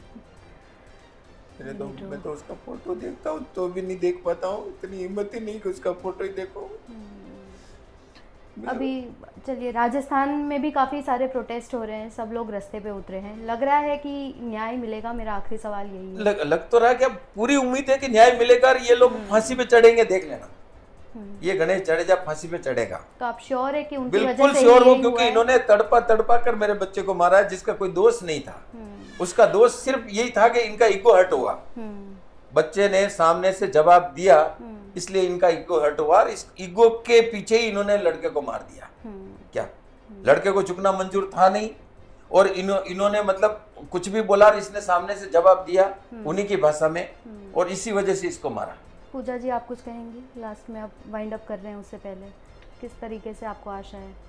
मुझे पूरी आशा है, न्याय तंत्र पे पूरा विश्वास है, देर लग सकती है लेकिन न्याय भी मिलेगा। मेरे को पूरा पता है कि सीबीआई इंक्वायरी भी होगी। और बस मैं आपके चैनल के माध्यम से बस यही कहना चाहूँगी, राज को पूरे 2 महीने हो जाएंगे घर से मिसिंग हुए, तो आप लोगों का साथ हमारे लिए बहुत इम्पोर्टेंट है। शाम को 5 बजे ट्विटर पे आप सब लोग प्लीज़ इस चीज़ के लिए ट्वीट करें, राजकुमार के न्याय के लिए, और हैशटैग चलाएं जस्टिस फॉर राजकुमार का। Okay, thank you so much, आप लोग हमारे स्टूडियो में आए और सारी बातें शेयर की, उसके लिए बहुत बहुत ધન્યવાદ। તો હવે આશા રાખીએ કે આ પરિવારને ક્યારે ન્યાય મળે છે અને આ કેસમાં હવે શું થાય છે। અત્યારે બસ આટલું જ, ફરી મળીશું, નમસ્કાર।